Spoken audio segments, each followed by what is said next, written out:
Chapter 2309. Xiao Hua said it was fine, but his heart was thumping as he became vigilant. Although this wasn't a special secret of his, if it were to fall into the eyes of someone with ulterior motives, especially the masters of sects like the Tai Ching sect, it would definitely be more dangerous than secrets like the Buddhist sect's cultivation level and the dragonization art.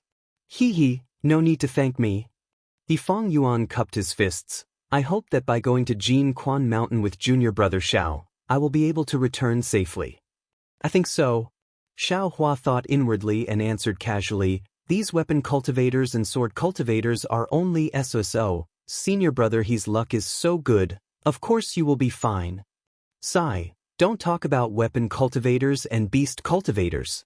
Hearing this, Fang Yuan smiled bitterly. Before coming to patrol Heaven City, I searched the sect's records to study the weakness of weapon cultivators, sword cultivators, and beast cultivators. However, I did not find the weakness. Instead, I found that sword cultivators are better, but weapon cultivators and beast cultivators are different from the records in the sect. What's the difference? Xiao Hua was surprised. He did not have time to look at Imperial Thunder Sect's records, so he did not know what Fang Yuan was talking about. Junior brother Xiao, you didn't notice? Fang Yuan looked at Xiao Hua. That beast cultivator is strange. Xiao Hua smiled bitterly and shrugged. I smashed it to death, I really did not notice. Junior brother Xiao, you really have nothing to worry about. Fang Yuan was speechless. Didn't you see that beast cultivators actually refine spirit beasts into their bodies? Is that so? What's so strange about it? Isn't that how beast cultivators do it? Xiao Hua asked.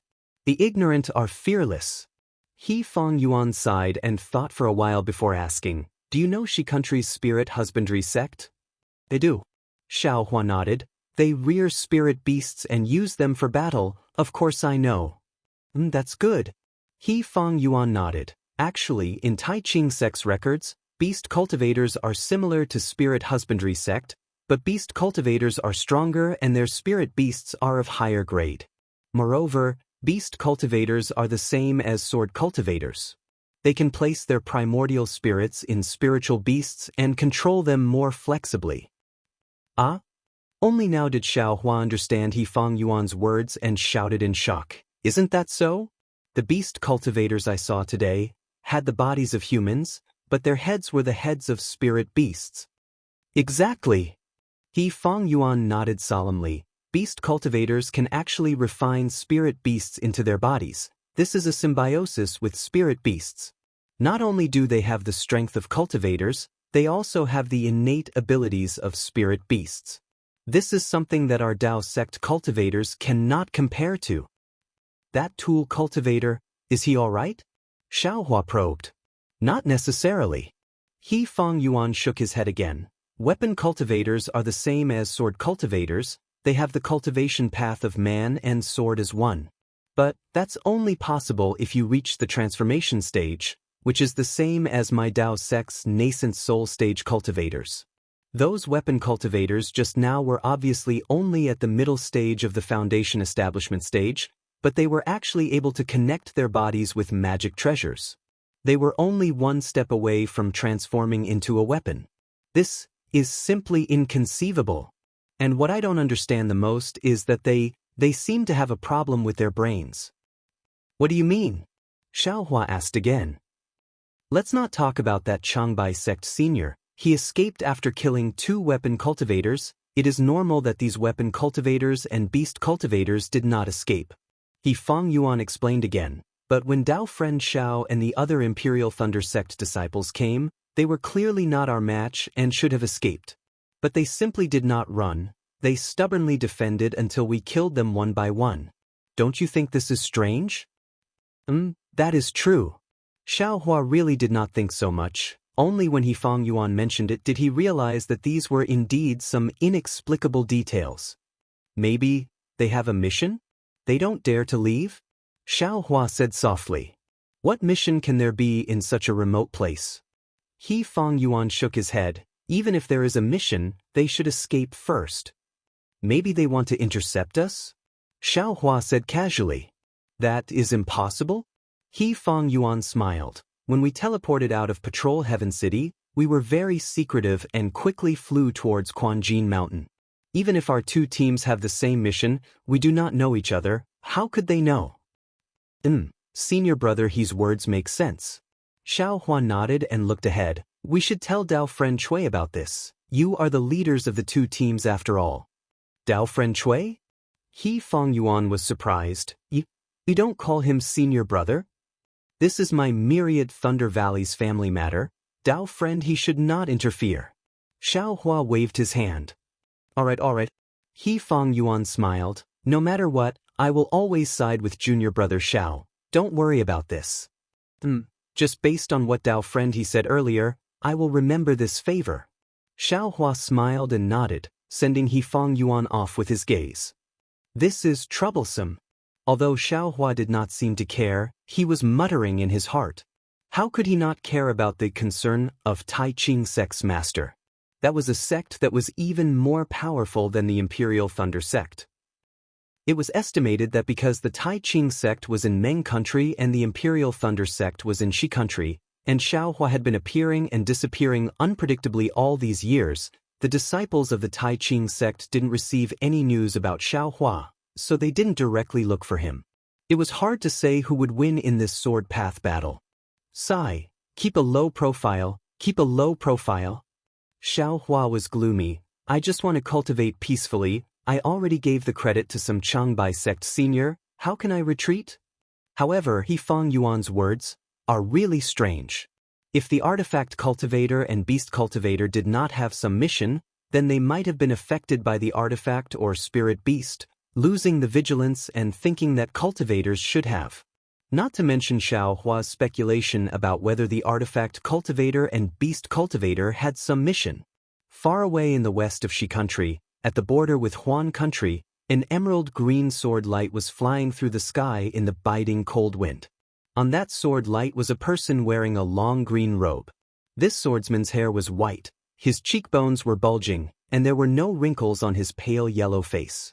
As the sword light flickered, the swordsman's body would sway slightly. That sword intent pierced into the air, piercing through the cold wind.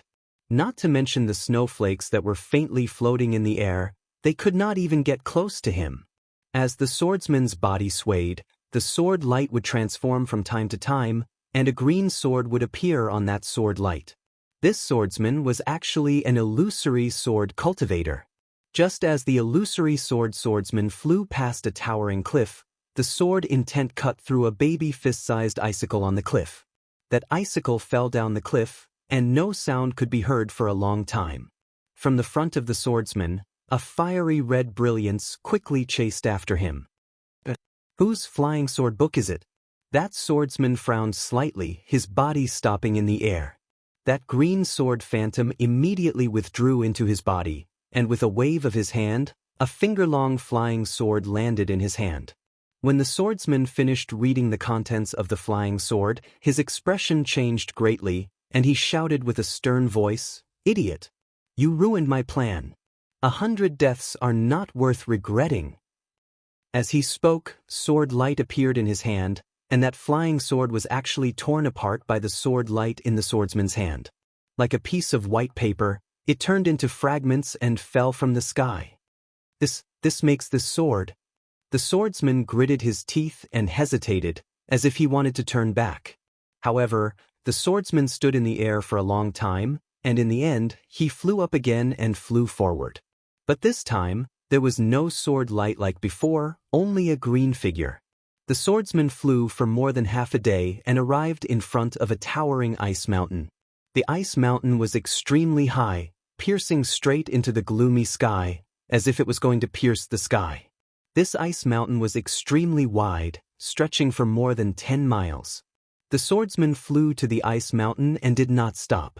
Instead, he flew around the ice mountain, and in the time it took to eat a meal, a crack that was several feet wide appeared in the ice. The swordsman hesitated for a moment, and then rushed into the crack. The crack was between the ice mountain, and a huge whirlwind was generated from the crack, as if it could blow the swordsman away in an instant. However, the sword light around the swordsman's body flashed, and a green treasure sword appeared. Wung wung, A burst of sound was heard, and the sword light slashed down, splitting the whirlwind. In an instant, there was a moment of silence. And in this moment of silence, the sword light flashed, and the swordsman rushed into the crack. Out of the crack, the swordsman's eyes lit up, and a huge lake appeared in front of him. The surface of the lake was extremely large and emerald green. Icy mountains surrounded the surface of the huge lake, blocking the surrounding cold wind. Moreover, several pale white rays of sunlight shot out from the dark clouds in the sky, like huge light swords, piercing into the lake in the valley. Under the sunlight, the lake not only became more green, but there was not even the slightest sound of wind. There were no ripples on the surface of the lake, and it was really like a huge gem. The swordsman was not shocked by the strange scene in front of him, as if he was already used to it. He flew past a corner of Lake Chui, and landed on one of the protrusions on the stone wall, and stood there quietly. On the left side of the stone wall he was standing on, not only were there rare spirit grasses growing everywhere, even under the stone wall, near Lake Chui, there were spirit grasses that were the size of a fist and looked like lotus flowers that were full of vitality. The lotus-like spirit fruits emitted a delicate fragrance, and even if the swordsman stood high up, he could still faintly smell it. However, the swordsman was distracted, and did not pay attention to it. Looking at the surroundings of Lake Chui, on the stone wall, there were dozens of protrusions. And at this time, on these protrusions, there were many different swordsmen. Among these swordsmen, most of them were similar to the swordsman who just came. They stood there quietly, with their eyes slightly closed, and their entire bodies seemed to be in a trance. Each one of them was like an unsheathed sword, and the shape of the sword was faintly discernible. These swordsmen were actually at the illusory sword realm. Chapter 23:10. As for the remaining cultivators, they were naturally beast cultivators and weapon cultivators. Not to mention the crouching tiger and coiling dragon of the beast cultivators, the shadows of the strange spirit beasts would appear from time to time. Even the artifact cultivators would occasionally release the light of the artifact cultivators. All of this indicated that these deviant cultivators also had the cultivation of the sword cultivator's illusory sword. An hour passed by quickly, and another dozen or so swordsmen arrived on their swords and stopped on the stone wall. Clank! A loud sound like a sharp sword rang out. A green sword ray flew out from the wall opposite of the green-clothed swordsman and landed on Lake Chui like a meteor. The sword energy on the sword ray was like frost, and layers of ice began to form on the surface of Lake Chui. Wang, on the stone walls surrounding Lake Chui, all the swordsmen released their sword intent, creating a fierce hurricane. Every swordsman's body let out a sword cry. Welcome, fellow swordsmen. The emerald green sword light receded, revealing a woman in emerald green sword attire. The woman's face was extremely cold, and there was a murderous aura between her eyebrows. Although she called out to everyone, there was not much warmth in her eyes. Zeng, zeng, zeng. Dozens of sword lights that were not inferior to the female swordsman's flew out from the stone walls and landed on the surface of Lake Chui. Although the swordsmen appeared to be standing in a disorderly manner, they were clearly positioned from top to bottom and left to right. It was obvious that this was a very profound sword formation. I am Black Phoenix Sword Sex Lu Richung. Greetings, fellow swordsmen. The female swordsman cupped her fists and bowed towards the crowd. Greetings, LV Genu. The swordsmen also cupped their fists in return. Lu Richung straightened up and said coldly, "The sword Dao war has been going on for more than a year. Our sword cultivators have suffered great losses. On the other hand, the Dao sect cultivators did not suffer many losses either. The Dao sect has the advantage in numbers. If we sword cultivators are unable to find a way to win and obtain victory in a short period of time, we will definitely be forced to retreat in the end." LV Genu, that's easy for you to say. Do you have a way to win? A tall, middle-aged sword cultivator dressed in red swordsman attire coldly replied, "We sword cultivators have fought countless battles with the Dao sect. We've always had the upper hand in the beginning. Later on, we were gradually pushed back. In the end, we were forced to retreat to the sword realm. There were even many great battles where we were forced to retreat at the beginning. Could it be that my sword cultivator seniors aren't as smart as you? Hee, so it's Qin Jian of the Void Heaven Sword School. A rare smile appeared on Lu Ruochang's face. Swordsman Qin, you're now famous in the Dao sect. They've searched the entire border between the state of Shi and the Sword region to find you. I heard that your bounty has risen to an extremely high level. This Qin is untalented. Qin Jian laughed coldly. I, Qin, do not know how to win. I only want to kill as many cultivators as possible. Once I kill them one by one, wouldn't the cultivators retreat? If it's as sword friend Qin said, then it's simple. Another old man dressed in khaki swordsman attire shook his head. There are as many cultivators as there are hairs on a cow. Even if they stand there and let us kill them, I'm afraid we won't be able to kill them all. Swordsman Yuan Qin, does everyone in the skyscraper sword school have such thoughts? Are you scared witless by a bunch of pigs? Qin Jian glanced at the old man and sneered. I won't be so stupid as to kill those useless pigs. Yuan Qin of the Matian sword sect smiled and did not refute. Sigh, yes, if it were so simple, then there wouldn't be thousands of remains of sword cultivators in the sword tomb. There wouldn't be thousands of broken swords wailing. Lu Ruochang also sighed.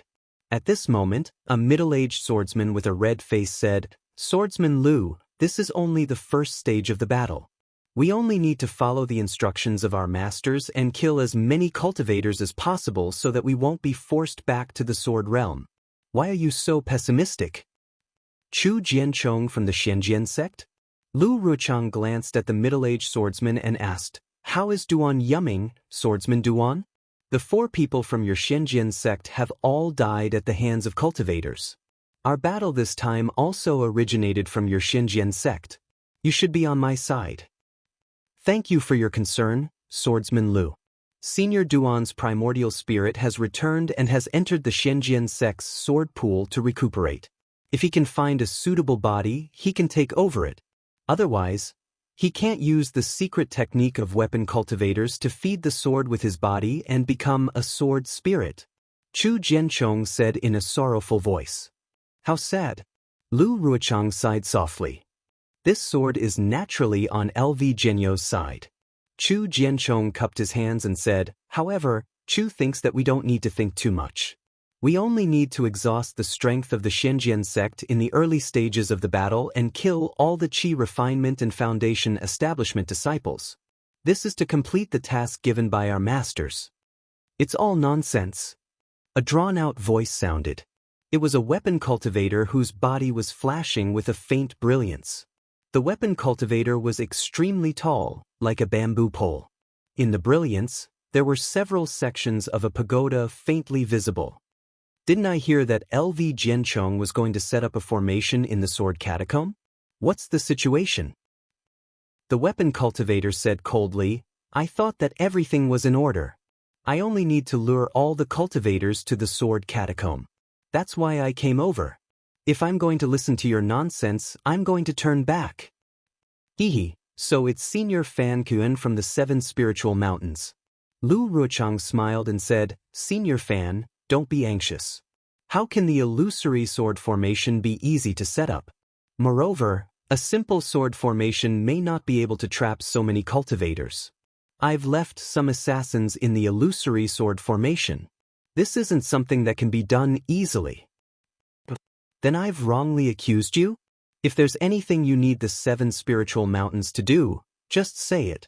If those formation weapons are to be used, I'll personally go into battle. With Senior Fan's words, I'm 100 times more confident. Lu Ruochang cupped his hands and said, I've invited all of you here to ask about your preparations. So you've already made preparations. Not bad, not bad. Fan Kuyuan nodded with a smile. Sword friends from the Clear Sword Sect, Lunar Sun Sword Sect, Flame Bamboo Sword Sect, Failing Sword Manor, and Soaring Wind Sword Sect? What's your situation? Can you tell us about it? Lu Ruochang's gaze swept across everyone, and the green-robed swordsman shrunk his neck slightly. Lu Ruochang was very sharp, and a trace of sternness flashed in his eyes. He then looked at the others. Zhong Haoshuan from the Clear Sword Sect greets all of you. An extremely robust swordsman cupped his hands and said, "My clear sword sect has already found the sword spirit used in the illusory sword formation. If I'm not wrong, we should be able to find it within 3 months." Good. Lu Ruchang clapped his hands and praised, "The yin-yang sword spirit that the clear sword sect is looking for is the most demanding. I didn't expect sword friend Zhong to be so capable to have found it in such a short period of time. It's really praiseworthy." Chapter 23:11. My luck is indeed not bad. But this is also because the heavens are protecting my sword region. That Dao sect cultivator's luck has come to an end. Let them know who the true king of the Dawn Rain continent is. Zhong Haoshuan nodded coldly. Mu Ting of the Lunar Sword sect greets my fellow swordsman. A female swordsman dressed similarly to LV Ruochang stepped forward and bowed. However, this female swordsman's face was as beautiful as a flower, and she smiled wholeheartedly. The sword spirit that my Lunar Sword sect was looking for has been obtained. It is currently being nurtured in my Lunar Sword Valley's sword pool. If the illusory sword formation needs to be used, I can retrieve it at any time. The following 2 people, Tian Simu of the Flaming Bamboo Sword sect and Rua Ling of the Failing Sword Manor, both spoke about the results of their sections. The sword spirit and other items that they needed were all prepared. As long as LV Ruochang gave the order, the illusory sword great battle could begin. Good. Seeing that the swordsmen had completed their tasks extremely well, LV Ruochang smiled and said, "Thank you for your assistance, fellow swordsmen. I am extremely grateful. Back then, when you recommended me to take charge of the illusory sword formation, I was very nervous. With all of you sword friends working tirelessly, this sword finally has some confidence in my heart." LV Jian. The weapon cultivator, Fan Mingyuan, frowned slightly and said, "I know about this illusory sword formation. I have used it before. Just by relying on it, this formation can kill Dao sect cultivators in the middle stage of the Golden Core stage, but it will be troublesome to deal with those in the late stage of the Golden Core stage. Moreover, with so many foundation establishment and chi refinement cultivators, the illusory sword formation might not be able to withstand it, right?" Senior Fan is right, LV Ruochang said respectfully. However, the last time this formation was set up was 3,000 years ago. Back then, countless Dao sect cultivators were killed, and the Golden Core cultivators were also frightened. If not for the 3 late-stage Golden Core cultivators who suddenly became nascent souls, I am afraid that we would have achieved even more glorious results. Yes, since you know, could it be that your illusory sword formation is even more powerful than the previous one? Of course. Lu Ruchang nodded his head confidently. This time, I have set up the illusory sword formation in the sword tomb. Firstly, I can make use of the sword intent of the remnant sword in the sword tomb to increase the lethality of the illusory sword formation. Secondly, I can make use of the metal chi in the sword tomb to suppress the spiritual chi between the Dao sect cultivators and the heaven and earth, preventing any more Golden Core cultivators from conceiving. In this way, not only can we kill cultivators in a large area, we can even kill late Golden Core stage cultivators. Yes, what LV Jinyu said makes sense. Weapon cultivator Fan Mingyuan nodded slightly. There are very few cultivators with a metal attribute constitution in the 3 cultivation kingdoms. Furthermore, it's unlikely that they'll be able to use the metal chi within the sword tomb. Furthermore, the sword catacomb is the most eye-catching place for sword cultivators and the Dao sect. You set up the illusory sword array there to lure them into the trap. They will definitely be surprised. Isn't this what the Dao sect meant by catching the enemy off guard? A swordsman laughed. I still have some misgivings. Weapon cultivator Fan Mingyuan was still worried. There are a lot of foundation establishment disciples in the Dao sect. Our illusory sword array doesn't have a sword cultivator to support it. I'm afraid, Senior Fan. LV Ruochang was not angry at Fan Mingyuan's insistence on getting to the bottom of the matter. Instead, he was very willing for him to ask.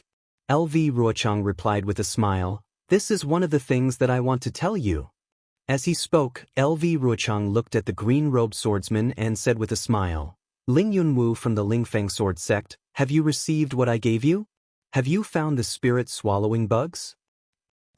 Spirit-swallowing bugs? Hearing this, all the sword cultivators were stunned and looked at each other. Fan Mingyuan asked curiously, LV Jianyu, are you talking about the spirit-swallowing bugs? LV Ruochang looked away from Ling Yunwu and replied with a smile. I found some records about the spirit-swallowing bugs in the ancient books of the Black Phoenix Sword sect. 100 years ago, when I was traveling in the Meng Mountains, I happened to get the black silk wood. Therefore, I gave it to Ling Jianyu and asked him to find the spirit-swallowing bugs. After all, the spirit-swallowing bugs are near the Chestnut Valley, which is the closest to the Lingfeng Sword sect. Well, I kind of understand now. Fan Mingyuan nodded slightly. LV Jianyu planned to use the spirit-swallowing bugs to devour the Qi refining and foundation establishment cultivators, and then use the illusory sword array to deal with the rest of the cultivators? Exactly. Lu Ruchang's tone was slightly arrogant as he said, this worm is the head of all spiritual worms in the world. It loves to devour spiritual energy, Dharma artifacts and Dharma treasures refined by Taoist cultivators, as well as their vital essence.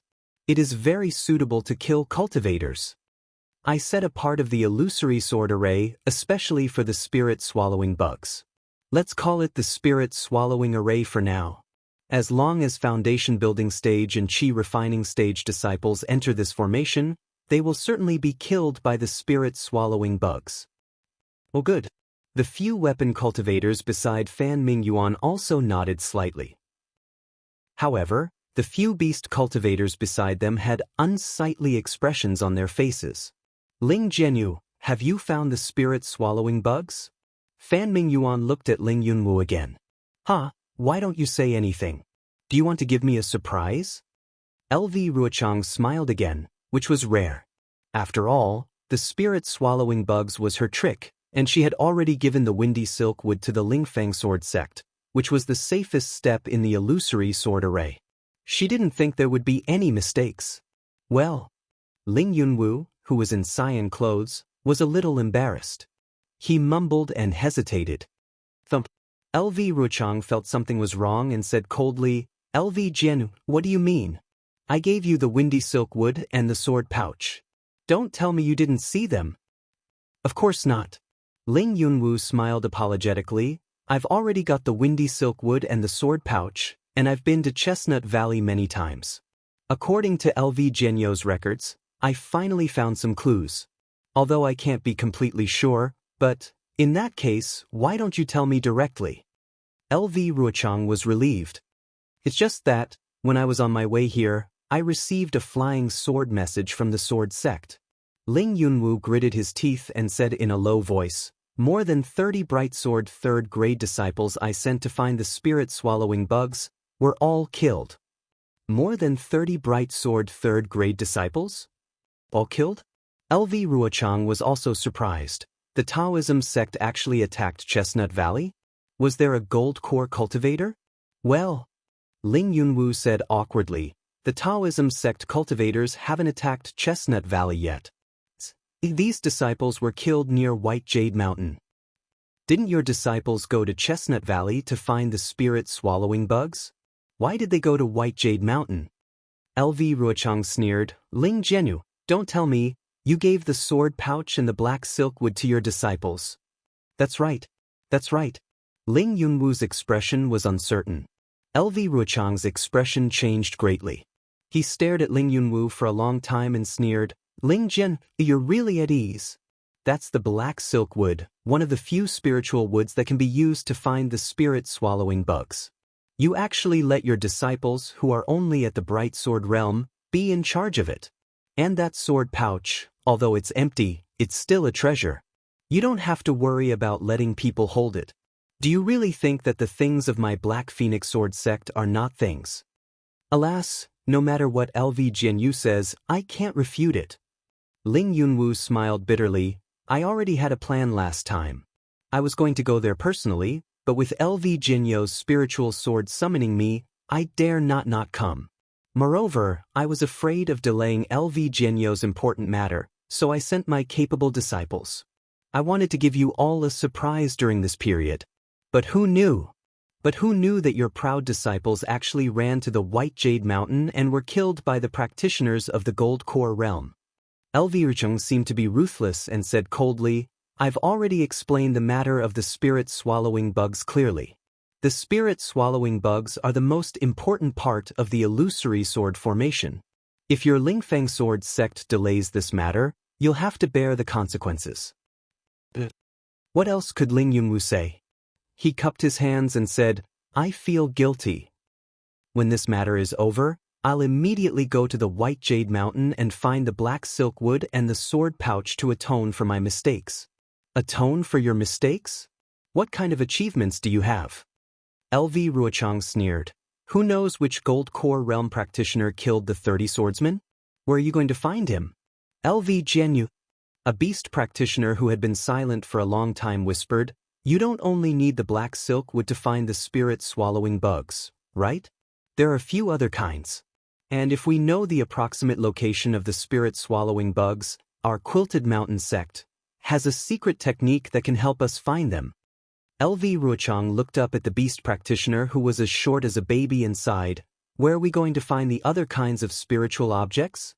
Besides, I know that the Quilted Mountain sect and the 7 spiritual mountains have this secret technique, but I'm sure Senior Green Peak knows the consequences of the secret technique better than I do, right? Alas, what's the point of talking about the consequences at this point? Green Peak said bitterly, We beast practitioners have always been regarded as abnormal by the Taoist sect. We're indebted to the sword practitioners for protecting us.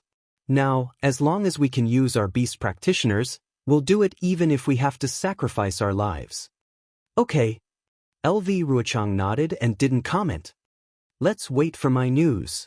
Ling Yunwu felt very guilty and smiled apologetically. If news of my death comes, Senior Green Peak will make the decision. What are you talking about? Fan Mingyuan scolded. Although we don't cultivate Taoist techniques and don't understand karma, we're still cultivators in the world. You can't speak nonsense. Yes, I understand. Ling Yunwu hurriedly bowed. LV Ruochang glanced at Ling Yunwu coldly. Just as he was about to speak, he heard a bird's cry. It was like a mournful wail that soared into the sky. It pierced everyone's ears and immediately disrupted the tranquility of the valley. Even the quiet sound of the lake had layers of ripples. If you like this work, you're welcome to vote for it at Chidian.com. Chapter 23:12. Who is it? The swordsmen were shocked and turned to look. A yellow light flashed, and from the light, a giant rock that was hundreds of feet in size rushed into the valley, closely rubbing against the cracks in the valley. Once the giant rock entered the valley, it immediately spread its wings. Its huge wings flapped, and the wind howled, casting its shadow on Lake Chui. The giant rock did not stop. Instead, it circled above Lake Chui, and its sharp eyes swept past the swordsmen. The swordsmen, weapon cultivators, and beast cultivators felt a chill in their hearts. Then, their faces became respectful again, and they bowed in unison. After the giant rock circled around Lake Chui, it proudly landed on the stone wall and retracted its wings. At this moment, 2 distinct figures, one tall and one short, were revealed on the giant rock's back. The most conspicuous one was naturally the tall one. This person was 3 feet tall, had thick arms, and a muscular body. On his head, which was much larger than a dipper, was a big red nose. It was very eye-catching. Looking at the short figure, he was shorter than an ordinary person by more than half, and only reached the giant's knees. There was nothing special about this dwarf, but there was always a cunning look in his 2 small eyes from time to time. Pang! The giant landed on a protrusion on the stone wall, and the stone wall shook slightly. Greetings, Senior Qi. The swordsmen bowed in unison. The giant rock was Qi Peng, the valley master of the Osprey Valley in the Hing country. He was a beast cultivator whose cultivation was comparable to a sword transformation realm cultivator. Wait for me. Qi Peng withdrew his figure and reverted to a middle-aged man covered in yellow light. He raised his hand and gestured. Yes. The swordsman stood up. How did the discussion go? Qi Peng asked. We respected what you said and only delayed the Path Sect's cultivators near Sky Patrol City. Moreover, we are setting up a large formation in the Sword Tomb, and we are preparing to give the Path Sect a head-on blow. Lu Ruchang replied respectfully. Just as he was about to introduce his plan, Qi Peng waved his hand and said, "This is something that you should worry about. Don't tell this old man. It's not my turn to step up yet." "Yes, I understand. This is a chance for us to train." LV Ruochang didn't dare to say much and replied respectfully. "Yes, this old man is here to bring you some news." Qi Peng raised his hand and said, "This is the chief of the mountain-crossing giant tribe, Lian Xiaochao. This is the chief of the Cloud Cave Dwarf tribe, Gao Dezhuang. I believe all of you sword friends know that the giant tribe and the dwarf tribe are also participating in this war under the persuasion of the sword cultivator elders. Everyone hasn't seen the two tribe leaders yet, right?" Although the giant had given him an extremely Xiao name, and the dwarf had given him an extremely name, none of the swordsmen dared to laugh. Their faces were all unusually respectful. When he heard Qi Peng's introduction, he bowed again and said, "Greetings, Patriarch Lian and Patriarch Gao." "Yes, get up, get up."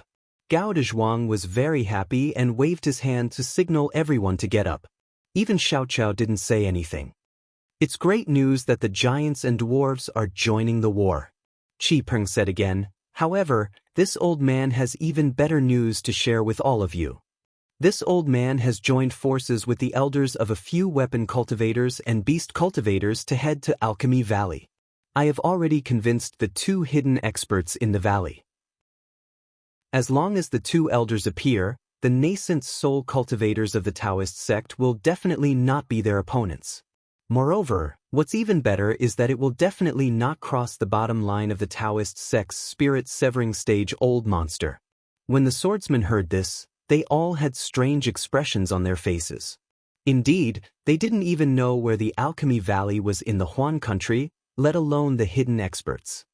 "Senior Qi, what you said is..." Fan Mingyuan seemed to have thought of something and stuttered. "Yes, it's that old man." Qi Peng nodded. "Moreover, there's another old man, who I'm afraid you don't even know. He seems to be even more powerful than the old man you mentioned. This matter is not set in stone yet, so don't think too much. We definitely can't ask them to take action now. In the end, we just need them to appear and control the situation." "Yes, this junior understands." Fan Mingyuan hurriedly bowed and replied. This old man was just in a moment of happiness. This old man is here today to bring you some news." Qi Peng laughed again. "Clan leader Gao's people are the best at the earth amplification technique, which is even more powerful than the Taoist sect's 5 elements escape technique. The dwarf clan's people found many Taoist sect cultivators moving in the east of the Sword Realm. Moreover, they seem to be moving to a few fixed places. Hence, clan leader Gao told this old man about this matter. This old man was with clan leader Lian. When I thought of you all here, I came to inform you." "Yes, thank you for your message, Senior Qi." LV Ruchang bowed and thanked him. "This is also a topic that we are discussing here. This is a task that my master and I have assigned to us." "Oh, I see." Qi Peng smiled and nodded. "The younger generation will surpass us in time. All right, you all can discuss the arrangements. This old man won't interfere anymore." After he finished speaking, Qi Peng's body glowed with a strange brilliance. It looked faint, but it covered his entire body. When the brilliance disappeared, the giant rock appeared on the stone wall again. With a long cry, the giant rock bent its neck toward the sky. Its cry shook the sky. Then, it flapped its wings and slowly flew up. Gao Zhuang and Lian Xiaochao hurriedly jumped up and landed on the giant rock's back. Lian Xiaocao's body was so big that even the stone wall shook. However, when she landed on the giant rock's back, the giant rock didn't even sway. This junior respectfully sends Senior Qi off. LV Ruchang and the others bowed respectfully and watched as the giant rock spread its wings and flew through the gap in the valley sealed by the hurricane. When the giant rock's figure disappeared into the gap, LV Ruchang and the others straightened up. Their eyes were still filled with respect. "Senior Qi is indeed a godly person." Fan Kuiyuan sighed with emotion. Not only did he find the giant clan, but he also found the mysterious dwarf clan. The most incredible thing is that that person, he actually knew where to go. He invited him out. Who is that person? Who is that person? LV Ruochang couldn't help but ask in a low voice.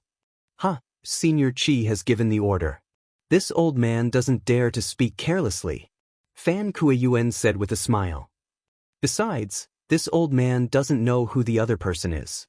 Forget it, LV Ruochang said with a smile.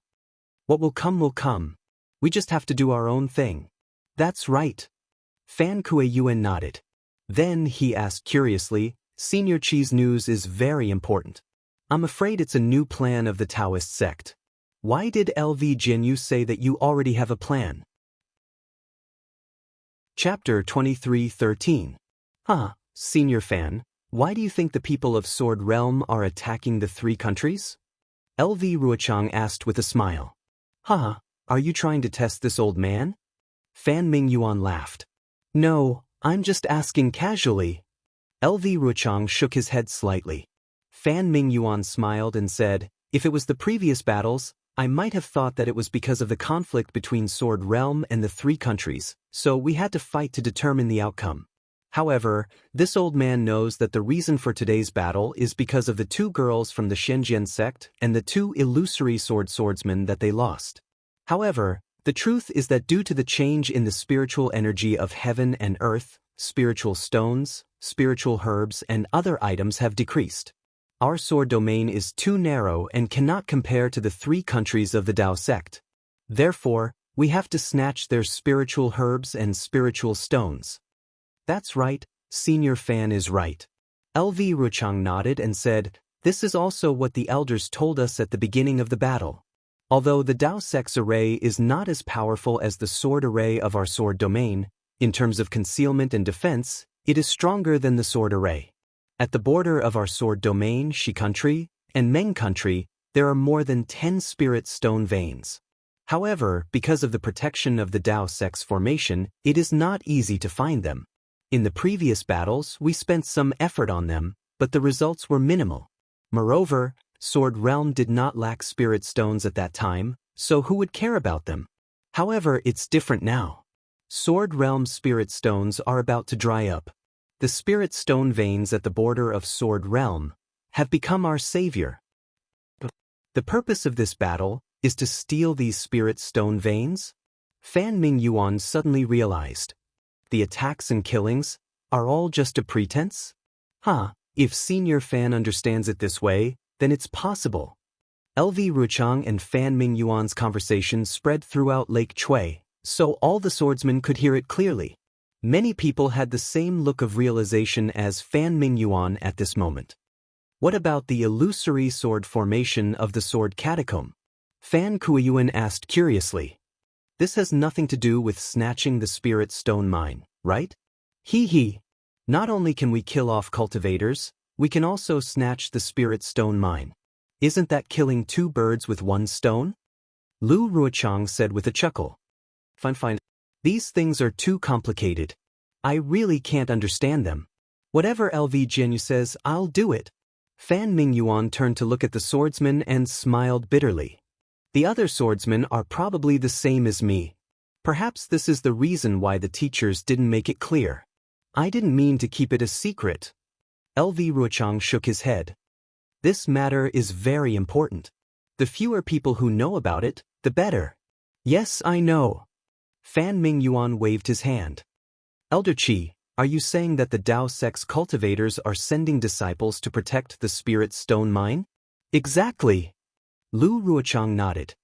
The cultivators of the sword domain have been pressuring the Dao sect cultivators. They have clearly sensed danger. The spirit stone mine is even more important to them, so they have to increase their vigilance. However, they don't know that the sword domain's goal is the spirit stone mine. They want to send reinforcements, but they are afraid that we know the location of the spirit stone mine. They don't want to attract our attention, so they are fearless and mysterious.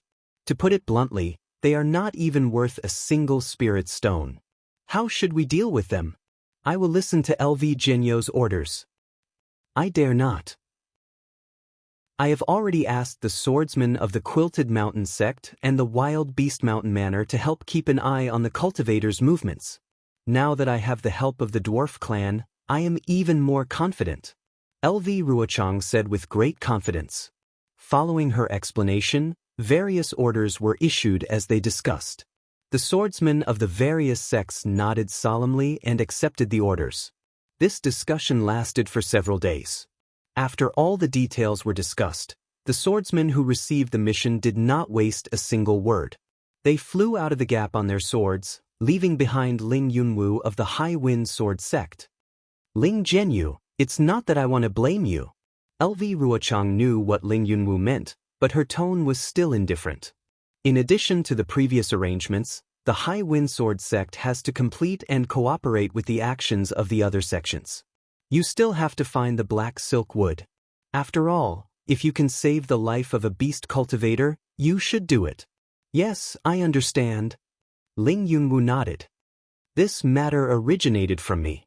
Even if I have to pay with my life, I will find the black silk wood and the sword pouch. I will not implicate the sword friends of the beast cultivators.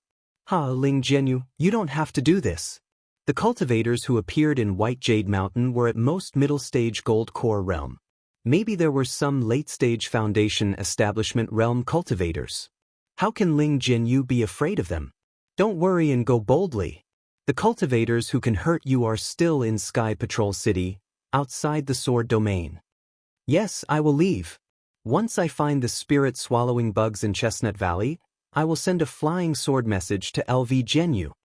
Ling Yunwu cupped his hands and bid farewell. Okay, I will listen to Ling Jianyu's good news. LV Ruochang nodded and watched Ling Yunwu fly away. She also jumped and turned into a sharp sword light, rushing out of the valley. Only the green lake behind her was left undisturbed. Besides, the disciples of the Imperial Thunder sect and the Taiching sect were in the same place.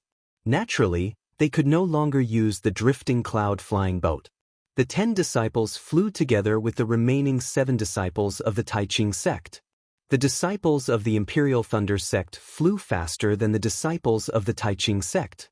Xiao Hua didn't notice it at first, but after flying for an hour, he finally came to his senses and nodded to himself. The Imperial Thunder sect's cultivation method is lightning cultivation. Although the lightning cultivation method has already changed to the lightning escape technique, the various cultivation methods derived from the lightning escape technique are still effective. When the Imperial Thunder sect's disciples practice cultivation methods, they naturally practice their flying techniques extremely well. Cui Hongshan and the others naturally noticed it. The uneasiness in their hearts when they saw the disciples of the Taiching sect gradually lessened, and a trace of pride appeared on their faces. Unfortunately, this thunder escape technique needs the help of external objects, especially the inner elixir of the Thunder Beast. The inner elixir of 2 yin and yang attributes is used to create the power of thunder and then turn into the thunder escape technique. This is also the reason why the Imperial Thunder sect recruits disciples with thunder attribute physiques. Unfortunately, a single thunder attribute can only touch the edge of the thunder escape technique. If the thunder escape technique is mastered, it is still far from enough. Moreover, I don't have a thunder attribute physique. With the help of the Phoenix celestial body, I embedded the 2 inner elixirs of the Thunder Beast into the celestial body and refined the thunder escape technique to the realm of thunder escape technique. If I didn't witness the vision of Xue Xue's foundation establishment, how could I have such an opportunity? However, I'm at a loss as to how others can cultivate this imperial lightning travel technique. After all, they either can't embed the inner elixir into the celestial body, or they already have a thunder attribute physique. How they use the inner elixir is different. Let's not talk about others. The great divine ability that was given to Xiang Zhili, the thunder escape technique, is the most suitable. He was born from the inner elixir of a male thunder beast, so using the inner elixir of a female thunder beast would make it easier. But how to do it is still very troublesome. Thinking up to here, a bright light flashed through Xiao Hua's mind. It was a great merit he made when he first entered the Imperial Thunder sect. Thunder Devouring Bead. That's right, it's really that item. Xiaohua's eyes showed a trace of understanding. This item is not only the nemesis of all the Imperial Thunder Sect's formations, but also the beginning and end of thunder. Didn't I see the image of the founder of the Imperial Thunder Sect, Taoist Master Qian Yun, in the main hall of the Thunder Palace? He was enlightened by comprehending the Thunder Bead and founded the Imperial Thunder Sect. Because of this, he ascended. If I can comprehend this item, wouldn't I be able to master the Thunder Escape technique? Sigh, what a pity! The Thunder-Devouring Bead is the treasure of the Imperial Thunder Sect. Ever since I took it out of my space, it has disappeared without a trace. How could Taoist Master Qian Lei let me comprehend it? It seems that everything depends on fate. Right, what about Chen Qinghua? This guy hibernated and never appeared again. It's been dozens of years, why haven't I seen any traces of him? I'm afraid he has met with disaster. While Xiaohua's thoughts were running wild, they traveled for another half a day. During this half a day, they actually didn't see any traces of sword cultivators. However, the foothills under their feet were covered with more and more snow, and even the chirping of birds and the language of beasts were rare. Clearly, this place was very remote. Fellow Taoists, we will reach our destination in another half a day. Seeing that the journey was safe, He Fang Yuan's vigilance also weakened. Seeing that flying was very boring, he laughed and said loudly. His voice was not soft, and the snow on the mountain wall was disturbed. At the peak, first, a palm-sized snowflake fell. Then, as the snowflake fell, more and more snowflakes fell.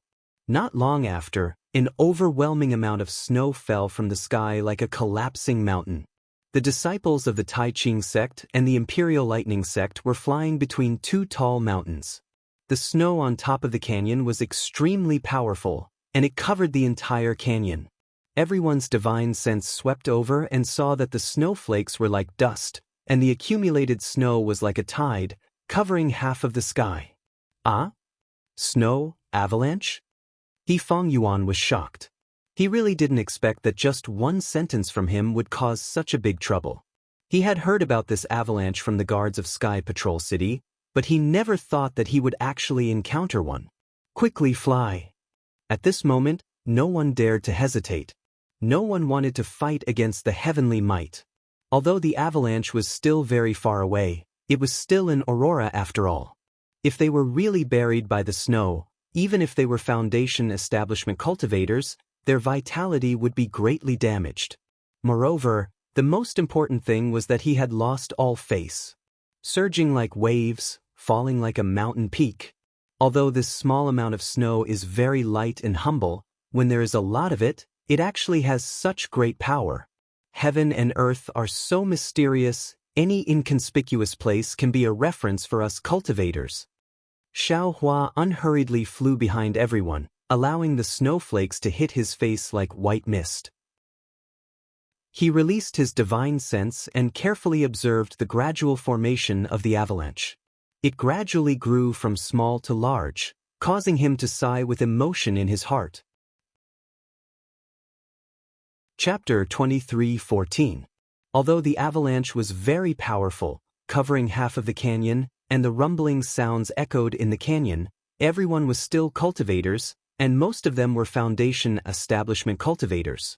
They had already escaped from the canyon before the avalanche hit them. He Fang Yuan smiled bitterly, and this time he lowered his voice. Captain Cui, it's all because of my carelessness, let's not talk about it now. Cui Hongshan seemed to have thought of something, and quickly lowered his voice. Let's leave quickly. Also, it's best to take a detour. That's right. He Fang Yuan's face turned cold, and he came to a realization. He released his divine sense and looked around carefully, then he asked, Captain Cui, how do you think we should take a detour? Captain He, you can decide. Cui Hongshan said humbly, after all, Captain He is my senior brother. Alright. He Fang Yuan knew this was not the time to be humble, so he waved his hand and flew towards another direction along the foothills. After waiting for the Imperial Thunder Sect and Tai Ching Sect disciples to fly away for a while, a small human head suddenly popped out from the clean rock wall that had just experienced the avalanche. That human head had a small nose and small eyes like a child's. The avalanche actually happened here? That human head mumbled in a low voice, and then jumped out from the rock wall. It was a dwarf who was less than 2 feet tall. That dwarf's nose twitched a few times, and a trace of joy appeared in his eyes. Cultivator. Huh, there's actually a cultivator here. I found the cultivator's whereabouts. After speaking, the small eyes blinked a few times in joy, and with a stomp of his foot, his body once again disappeared into the rock wall, and just like Xiaohua's earth escape technique, he chased after the Imperial Thunder Sect disciples. How would the Imperial Thunder Sect disciples know that their whereabouts had already been discovered by the dwarf?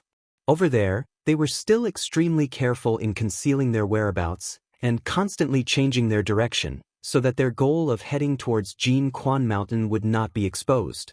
Another 2 days passed, and just as everyone was about to fly towards Jin Quan Mountain under He Fang Yuan's lead, there was a rumbling sound in front of them, and the ground was shaking.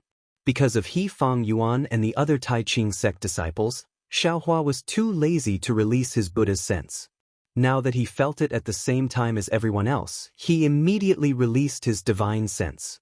Seeing the situation over there, he was stunned, and then a trace of joy appeared. A few miles ahead to the left, there were more than 20 beast cultivators who had turned into birds. They were circling in the air and attacking the cultivators who were trapped in the air. Below the cultivators, there were more than a dozen giants who were dozens of feet tall. They held huge spiked clubs in their hands and waved them in the air. As for the besieged cultivators, there were about 40 of them. They all wore different Taoist robes and were clearly from different sections. Although these cultivators activated their magic artifacts and fought with all their might, their speed could not compare to the beast cultivators. Not only could their magic artifacts not hit the vital parts of the beast cultivators, many times they were forced to fall down by the beast cultivators, and they looked very miserable. As for the bird cultivators, although there were fewer of them, their attack power seemed to be on par with the cultivators. However, they only surrounded and pressured the cultivators, not allowing them to escape. They even forced the cultivators to fall into the giants' attack range. Looking at the ground, there were several corpses, and they were all badly mutilated. Obviously, they were all done by the giants' terrifying spiked clubs. Seeing such a pressing situation, Cui Hongshan hesitated. The cultivators who were trapped in the air by the beast cultivators and giants were all Foundation establishment cultivators, but even they were in such a miserable state, running for their lives and even struggling at death's door. How could he and the other Imperial Thunder Sect disciples be able to get away with it? Not only him, even He Fang Yuan was hesitating. He was different from Cui Hongshan. He had already lost 3 Tai Ching sect disciples, and if he got involved in this killing situation, he might suffer even more losses. Moreover, the beast cultivators and giants did not seem to have noticed their arrival. If they escaped now, it was still not too late. The scene was unusually quiet, and it was truly a torture. The Imperial Thunder Sect disciples involuntarily looked at Xiaohua. "Damn it, why are you looking at me?" Xiaohua was somewhat angry in his heart. He really didn't want to reveal too much of his strength in front of others. However, he also knew that these 20 or so bird cultivators and a dozen giants were absolutely not something that these disciples could deal with. He really had no choice but to take action. He Fang Yuan was naturally astute. When he saw Cui Hongshan and the others looking at Xiaohua, he immediately understood. Of course, he also looked at Xiaohua. Seeing He Fang Yuan looking at Xiaohua, the Tai Ching sect disciples also looked at Xiaohua. In an instant, the gazes of the 2 sects disciples fell on Xiaohua. "Go!" Xiaohua cursed inwardly, but he could not show it on his face. He waved his hand and said only one word, then slowly flew forward. "Go!" Cui Hongshan's heart relaxed. He waved his hand and said loudly, "No matter which sect's disciples are from, since they are Dao sect cultivators, they are our fellow disciples. We cannot let them fight alone." "Yes, we will follow Captain Cui's orders." Dui Chi Meng and the others replied loudly. With Xiaohua's guarantee, their hearts tightened. Seeing the Imperial Thunder Sect disciples so valiant, the Tai Ching sect disciples felt slightly guilty. They immediately felt that they were small, so they also shouted, "That's right, what joy is there in life, what fear is there in death? If we don't take action now, we will have inner demons in the future. How can our cultivation progress?" Kill. The group of Taiching sect disciples and Imperial Thunder sect disciples all flew to the front and actually surpassed Xiaohua. They charged towards the group that was already in a precarious situation. This is great. At this time, the besieged Dao sect cultivators naturally discovered that there were reinforcements. Their hearts felt incomparably warm, as if they had encountered a sunny day amidst a gloomy rain. When the bird cultivators heard the commotion, they were first startled. However, when they saw that it was only a dozen or so foundation establishment cultivators, their hearts relaxed. They each opened their mouths and cried out, then beat their wings and did their best to kill the besieged cultivators. Attack! Cui Hongshan and the others did not dare to be negligent. They flew high to avoid coming into contact with the giants on the ground. They had already taken out their respective magic tools and attacked the bird cultivators. The bird cultivators' figures were very fast. They beat their wings and flew up, easily dodging the magic tools. Then, they expanded the range of their attacks and surrounded the Imperial Thunder sect and Taiching sect disciples who came as reinforcements. There were only 20 or so bird cultivators, but they actually dared to deal with 50 cultivators. The gap in the encirclement was definitely much larger. The 40 or so cultivators who were previously besieged saw the gap in the encirclement expand, and their faces revealed joy. They knew that they had a chance to escape. However, they could only watch. No one could really escape. Chapter 23:15. But just as these cultivators turned around and were about to attack the bird cultivators with their magic artifacts, a voice called out, "Senior Brother Jiang, I'm really sorry." As the voice rang out, an early-stage Foundation establishment disciple with a well-built body wearing the Taoist robes of the Nanming sect broke away from the group of cultivators. He charged through the gap between two bird cultivators and flew into the distance. "Jing Shua, you!" roared a mid-Foundation establishment Nanming sect disciple. Just as he was about to rebuke Zheng Shua, however, a few more disciples suddenly flew out from the group of Lightning Rider sect disciples who had been brandishing their dermic artifacts to meet up with the Lightning Rider sect disciples. They didn't even bother to greet them. They were even worse than Zheng Shua. You wait. Cui Hongshan was stupefied. He really hadn't expected that when he and the others came to help, these disciples would actually abandon them and flee by themselves. The escape of these disciples was not a big deal, but it tugged at the last heartstrings in the hearts of the cultivators. Even the cultivators with the most solid hearts were moved. Everyone had to face a test in this life and death situation, whether it was for themselves or their conscience. Xiaohua looked at them coldly, and then at the beast cultivators who were surrounding them but not attacking.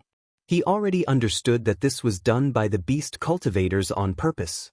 Feng Yuan's earlier conjecture that beast cultivators and weapon cultivators were brainless was instantly dispelled. "Stop right there." The captains from the various sects were all furious and hurriedly shouted. Unfortunately, it would have been better if they hadn't shouted. Once they shouted, even more cultivators took the chance to escape. In just a moment, nearly 20 cultivators had already escaped through the gap between the bird cultivators' encirclement. Taking advantage of this opportunity, the group of beast cultivators surrounded the remaining 40 or so cultivators. In other words, the Imperial Thunder sect and Taiching sect disciples had come to replace these cultivators, and these cultivators had replaced the Imperial Thunder sect and Taiching sect disciples and escaped. At this moment, a Taiching sect disciple couldn't take it anymore and glared at Xiaohua. His eyes were filled with hatred, and he didn't even greet Xiaohua as he flew towards a gap that seemed to be right in front of Xiaohua. However, just as he flew out of the gap, Xiaohua said urgently, "Quickly come back." Only a fool would reply. The disciple's figure passed by the bird cultivator and he was extremely happy. Now that he had the time to spare, he sneered back. Unfortunately, just as he spoke, the four-eared beast cultivator on his left suddenly flashed and dashed toward his back like a bolt of black lightning. Ah, The bird cultivator's flying speed was simply too fast, and he wasn't far from the Taiching sect disciple. Although the Taiching sect disciple was extremely vigilant, he still only noticed the bird cultivator when he was a few feet away from him. Whoosh! The bird cultivator's wings suddenly swept out like an extremely hard artifact towards the Taiching disciple's neck. The Taiching sect disciple had already activated his magic treasure and attacked without hesitation. The sound was precisely the shape of a plum blossom. Flower petals spread out from the magic treasure and enveloped the bird cultivator who was about to pounce over. The bird cultivator didn't dodge at all. With a muffled zzz sound, the flower petals exploded around the bird cultivator and completely enveloped him. A trace of joy flashed through the Taiching sect disciple's eyes, and he was about to use his magic power to fly away again. Jeeth! The bird cultivator, who was originally a bit crooked from the flower petals, suddenly opened his mouth and his body swayed even more strangely. He immediately broke through the magic treasure's attack and instantly closed in on the Taiching sect disciple. At the same time, his beak-like mouth suddenly pecked forward and chiseled into the Taiching sect disciple's shoulder. Ah! The beast cultivator's beak broke through the Taiching sect disciple's defensive yellow talisman and tore off a large chunk of flesh from the disciple's shoulder, revealing the pale white bone inside.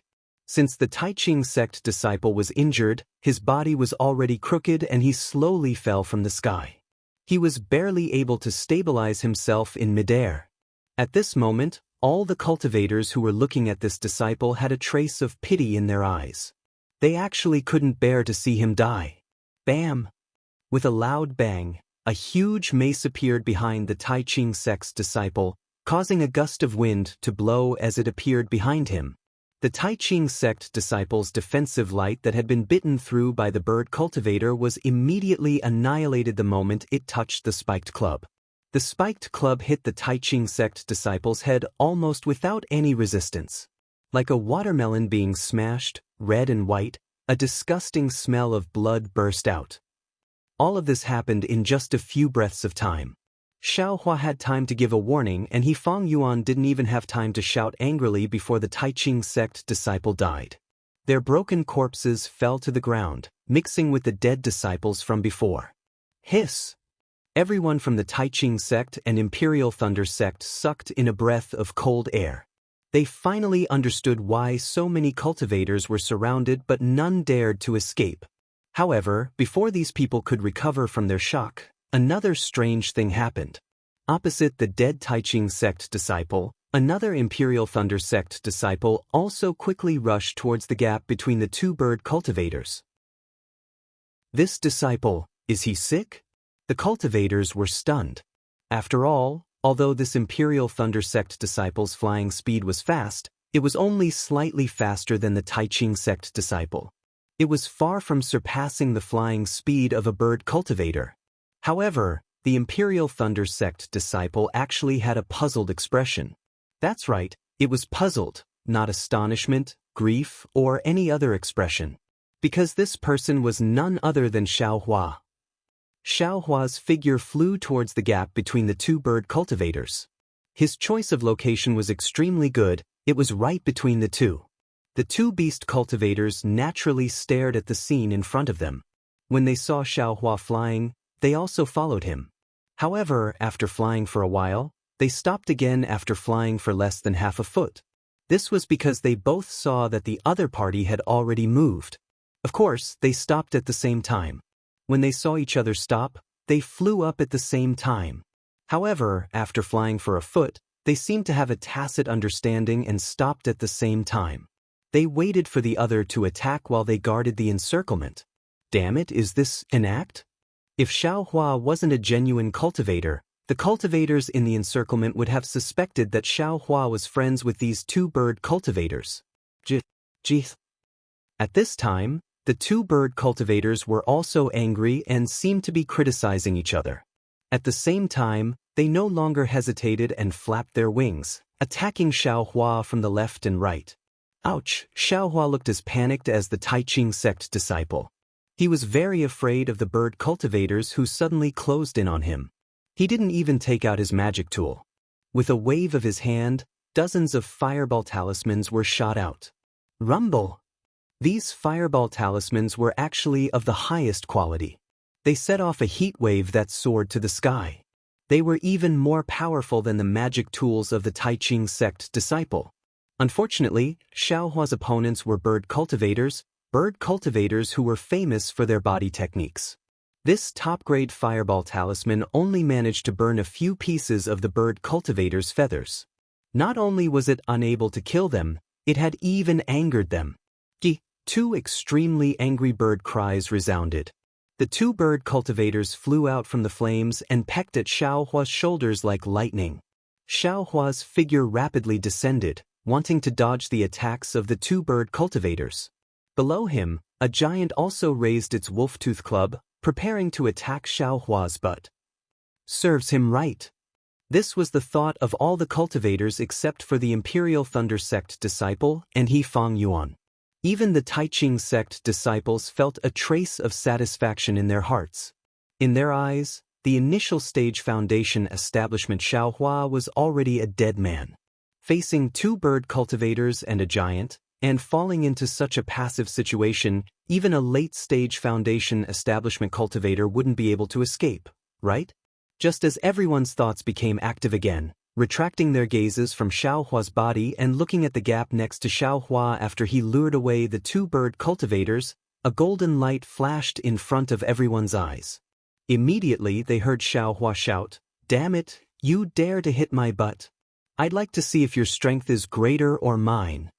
Immediately after, in front of everyone's eyes, Xiaohua suddenly took out an ordinary stick that was 2 feet long and as thick as the mouth of a bowl. He actually calmly twirled the stick in his hand in an extremely gaudy manner before smashing it towards the incomparably huge mace. Woo! This was the sound of the giant's arm, which was as thick as an adult's waist, swinging the wolf-tooth club. This whistling sound was so loud that it covered all the movements in the surroundings.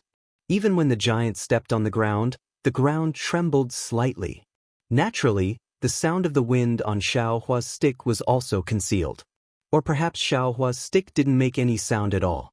When the group of cultivators heard the sound of the wind and looked at Xiaohua again, they couldn't understand how the two bird cultivators suddenly fell from the sky. Although they didn't seem to have any injuries, in their divine senses, the two bird cultivators were completely dead. What is going on?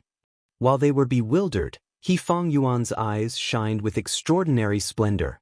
It was not that he didn't have confidence in Xiaohua. Just like now, when Xiaohua was competing with the giant in terms of strength, he firmly believed that Xiaohua wouldn't be at a disadvantage.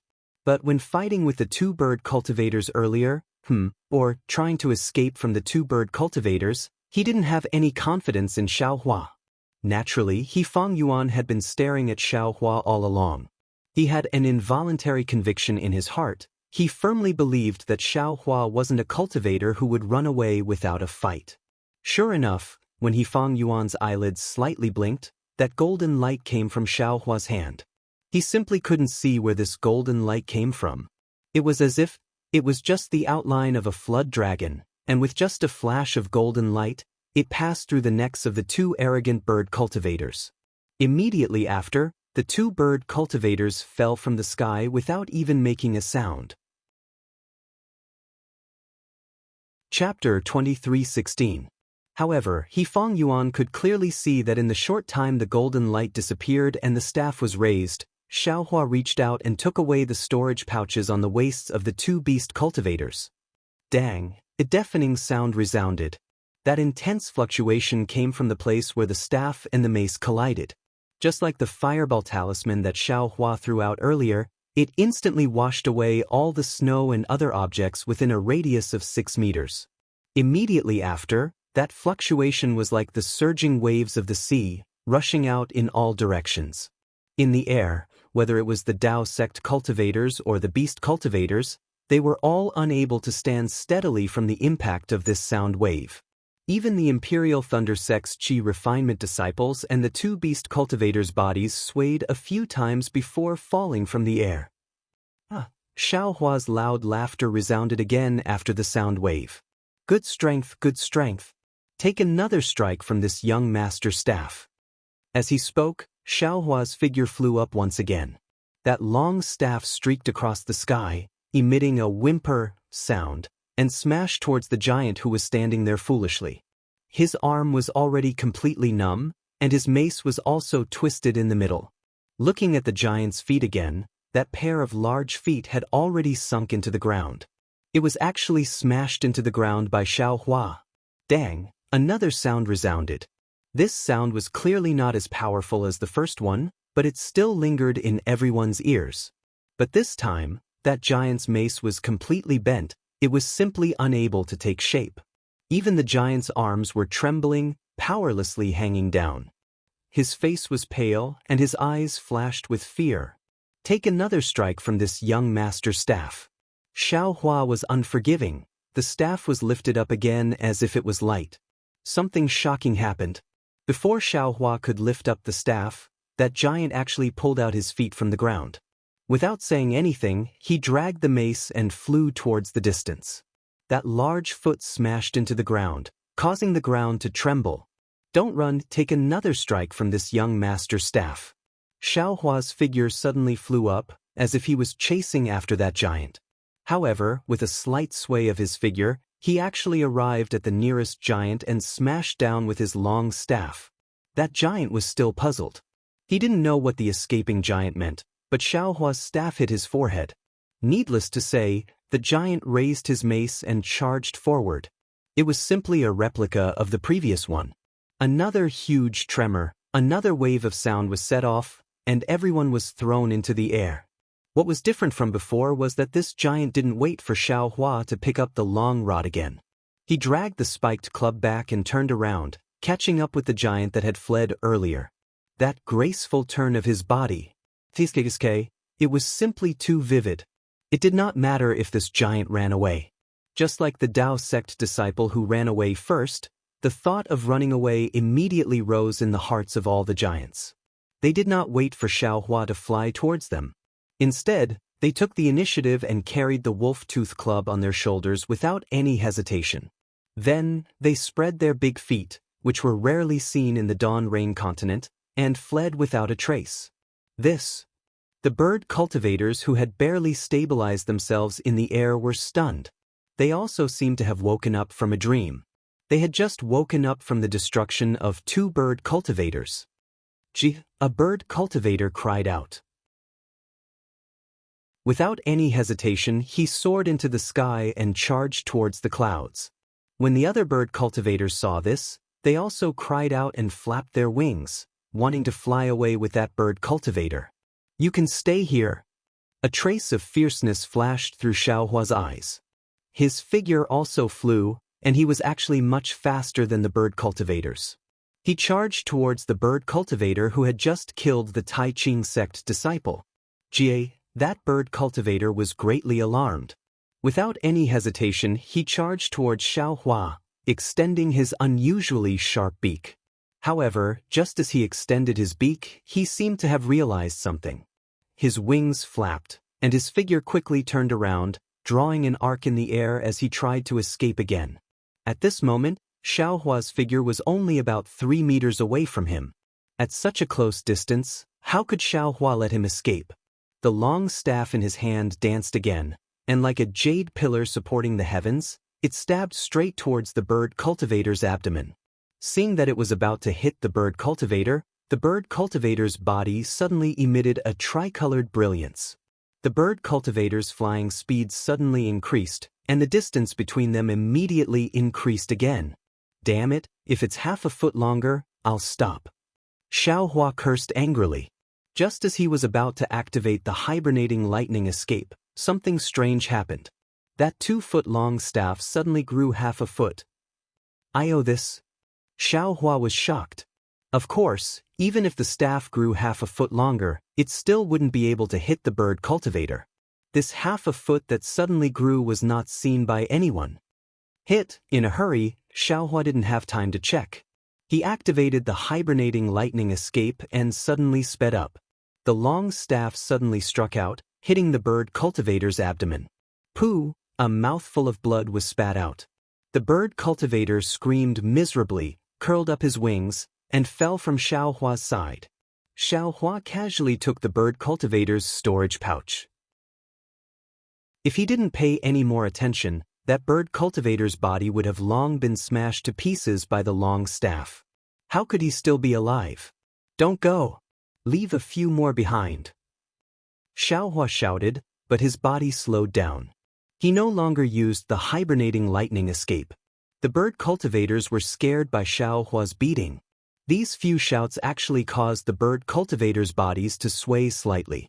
They really thought that Xiao Hua had caught up to them. When they saw that Xiao Hua was only standing in place and didn't chase after them, they finally relaxed. They didn't even dare to look back and directly rushed into the sky. When they couldn't see him anymore, they fled far away. Damn it, did this young master go too far again? Xiao Hua's divine sense swept over. He saw that the dozens of people below him were standing there in a daze. They were all looking at him with an inconceivable expression. Even the people from the Imperial Thunder sect were the same. Yes, this time, Xiao Hua didn't use the Phoenix Dharma body. Even so, he still fiercely scared away dozens of giants with his strength alone. He even killed 3 bird cultivators and drove away the bird cultivators who they saw as snakes and scorpions. They didn't have any killing methods at all. Was this still a Foundation establishment cultivator? Forget it, Xiao Hua sighed and closed his eyes. The true essence in his body also stopped flowing. His body fell from the sky upside down. Xiao Hua, Ming Mao and Dui Ling were already prepared. As if their hearts were connected, they simultaneously flew into the sky, wanting to catch Xiao Hua. Good, Cui Hongshan, I'll remember you. Xiao Hua was angry. I saved you again. Why aren't you hurrying over to catch me? If I let 2 female cultivators catch me, how am I going to explain it to Xue Xue? Io, just as he fell into Ming Mao's embrace, Xiao Hua finally woke up. He forced himself to stand in the air and said to Ming Mao and Dui Ling with a bitter smile, "Many thanks to the 2 of you." This Xiao cough. Immediately after, Xiao Hua coughed and his entire face turned red. Chapter 23:17. Junior brother Xiao, are you hurt? Ming Mao asked with concern. I'm fine. Xiao Hua waved his hand and took out an elixir. He put it into his mouth without even looking at it. Then he said while gasping, I'm exhausted, and my magic power is also exhausted. I need to rest for a while. Then he looked at Zhenhua and said angrily, Nephew Zhen, why don't you come and support your uncle? Yes, I will go now. Zhenhua stared blankly for a moment, then his face was filled with joy. He hurriedly flew over and firmly supported Xiao Hua. At this moment, the rest of the people came to themselves. The shock on their faces was replaced by respect. Then they heard a surprised voice. You, Xiao Hua, the disciple of the Imperial Thunder faction who lifted the divine object from the sky at the Feather Immortal gathering of the Taiqing sect? Yes, it must be you. Yes, it's Xiao Hua. I can't be wrong.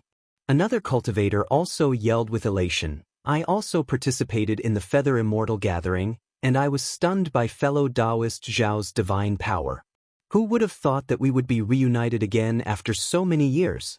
Fellow cultivator Zhao's divine power showed off again and saved us. Xiao Hua was stunned. He looked up and saw 2 surprised faces. Then he looked at their robes. One of them was from the Kunlun faction, and the other was from the Utopia faction. However, these 2 people's faces were unfamiliar to Xiao Hua. He couldn't remember them at all. After all, the Imperial Thunder faction wasn't in the same group as these 2 factions at the Feather Immortal gathering. Xiao Hua didn't fight with them in the second stage. Fellow cultivator Xiao, you were famous at the Feather Immortal gathering. The disciple of the Kunlun faction flew over and said while cupping his hands, I'm Kuxingxi from the Kunlun faction. Fellow cultivator Xiao, you don't remember me, but I have a deep impression of you. Back then, you made a name for yourself in one fell swoop. This coup is truly envious. I'm Yang Fangqing from the Utopia faction. The disciple of the Utopia faction said while cupping his hands, Fellow cultivator Xiao, thank you for saving my life. Oh, you are from the Feather Immortal gathering. Xiao Hua thought to himself. Then, he weakly cupped his hands and laughed in a low and deep voice. So it's an old acquaintance of mine. What a coincidence! It wasn't a life-saving grace, it was just to save himself. Alas, it's actually a fluke. I'm just a paper tiger. If those giants and beast cultivators hadn't been scared away by me, I would have been in your care. The junior brother Xiao has already done his best. Yifang Yuan also flew over and said with a smile, but with junior brother Zhao's killing of 3 beast cultivators, they already have no way to trap us. As long as we work together to fight them, we will definitely be able to escape. Next, Yifang Yuan cupped his fists and smiled at Xingxi and Yang Fangqing. Tai Ching Sex Yifang Yuan greets the 2 senior brothers. Back then at the Feather Immortal Assembly, I had the chance to meet the 2 of you. Hello, senior brother He. Ku Xingxi and Yang Fangqing hurriedly returned the greeting. Back then, we parted ways at Tai Ching Sex Hao Domain. Senior brother, he was the first Feather Immortal Assembly disciple to reach Foundation establishment. We have been envious of you for a long time. Hearing this, a trace of shame appeared on Yifang Yuan's face. He glanced at Xiao Hua and smiled. This foolish brother was lucky enough to be a step ahead in the Foundation establishment stage, but that is all in the future. Now look at the difference between me and junior brother Xiao. It is really 1,000 miles.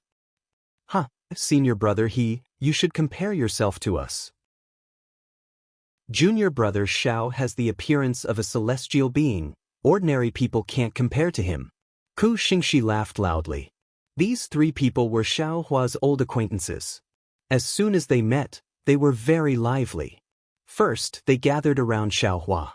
As they chatted and laughed, the people around them also gathered around. Their eyes were filled with envy as they looked at the 3 people. Another few cultivators flew up a few steps, cupped their hands, and said to Xiao Hua with a smile, "This humble Taoist and the others thank senior brother Xiao." Hearing their words, they clearly wanted to befriend him. But Xiao Hua's face was deathly pale. He waved his hand and weakly said, This Xiao is completely exhausted right now. I'm afraid I can't meet all of you. If there's anything you need, you should talk to my captain." After he finished speaking, Xiao Hua closed his eyes and no longer paid attention to the crowd. Everyone saw this and did not dare to force him. They could not determine Xiao Hua's cultivation level and strength, they only thought he was truly exhausted. They hurriedly and carefully flew towards Cui Hongshan and cupped their fists. Of course, Tai Ching sect and Imperial Thunder sect came together. Yifang Yuan also brought Tai Ching sect's disciples to greet the disciples of the other Dao sections. Sigh. Xiao Hua closed his eyes and released his Buddhist sense. Seeing the sincerity and flattery of the many disciples, he could not help but sigh. Thinking of the pleasure of killing the bird cultivator just now, a kind of desire suddenly appeared in his heart. That kind of desire was the desire for freedom, the desire to soar into the sky. It was as if the Dao sect disciples here had become a burden to him, a burden that made it difficult for him to use his divine abilities. Even at this moment, Xiao Hua felt that Imperial Thunder sect was his shackle. He did not have the freedom he had when he was a lone cultivator. At that time, although Xiao Hua did not have a cultivation method, he could act recklessly and use all of his divine abilities without hesitation. But after arriving at the Imperial Thunder sect, although he had access to cultivation methods and medicinal pills, he had no choice but to conceal himself. He was afraid that if he revealed too much about himself, the master would discover something fishy about him. It is hard to live up to the reputation, sometimes it is indeed like this. Xiao Hua sighed, but then he laughed inwardly. If I did not enter Imperial Thunder sect, I would not have had so many fortuitous encounters. Even when I was chased by that old ghost Jing Ru, where could I have run to? Wouldn't I have been killed? This young master is being insatiable. But on this Dawn Rain continent, there are giants? Back then, when Master said that I had the special bloodline of giants, he only said that there were giants in the Guihe Sea. Even the Blood Ray Island disciple who claimed to have an ancient bloodline was not as tall as this giant. I just don't know if this giant can really find out about my origins? Xiao Hua guessed inwardly. But thinking about the giant's silly appearance, Xiao Hua shook his head vigorously in his heart. He did not want to have anything to do with them. After the group of cultivators exchanged greetings, they began to discuss their itinerary. The few team leaders whispered to each other, knowing that they were heading to Golden Spring Mountain for a mission. And this place was not far from Golden Spring Mountain. With so many cultivators gathered together, it was obviously not easy to conceal their whereabouts. If the location of Golden Spring Mountain was exposed, not only would it be disadvantageous to the Spirit Stone Mine, it would also be detrimental to their own safety. Therefore, the few team leaders discussed for a while and decided to use the old method, which was to split up and enter Golden Spring Mountain from different directions.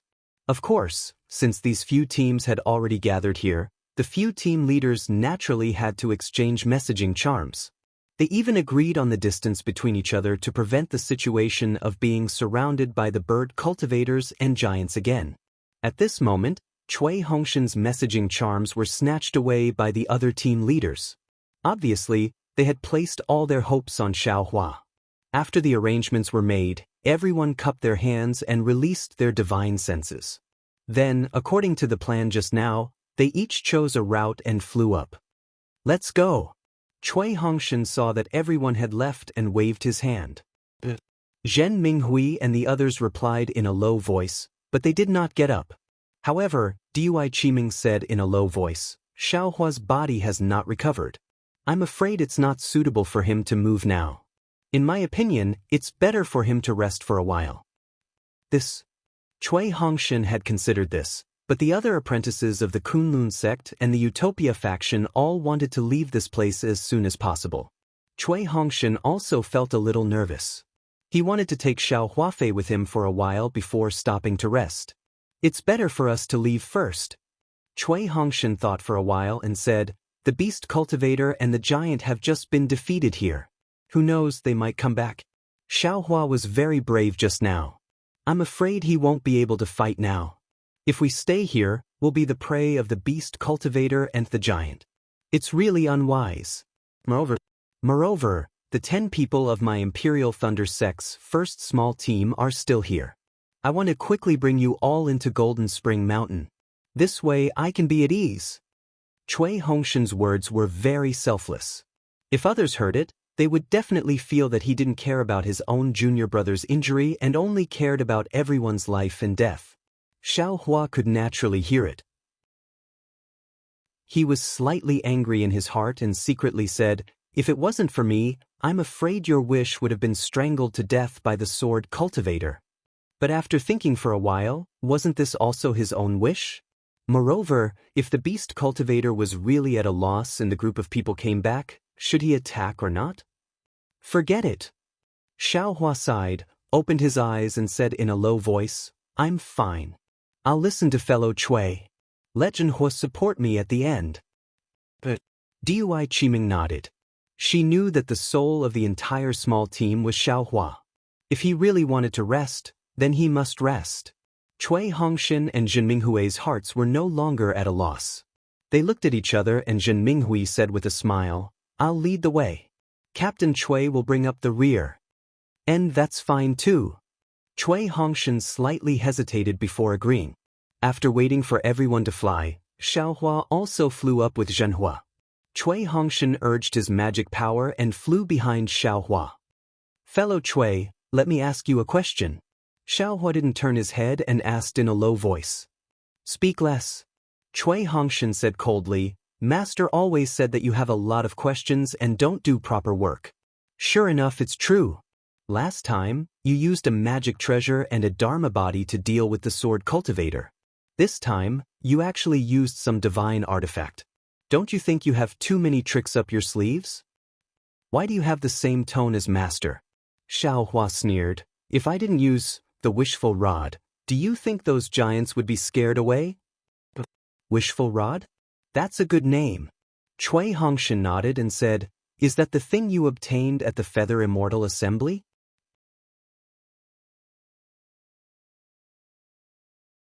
Chapter 23:18. Yes or no? Do I need to tell you? Xiaohua replied snappily, "You haven't answered my question yet." However, Xiaohua's heart was also happy.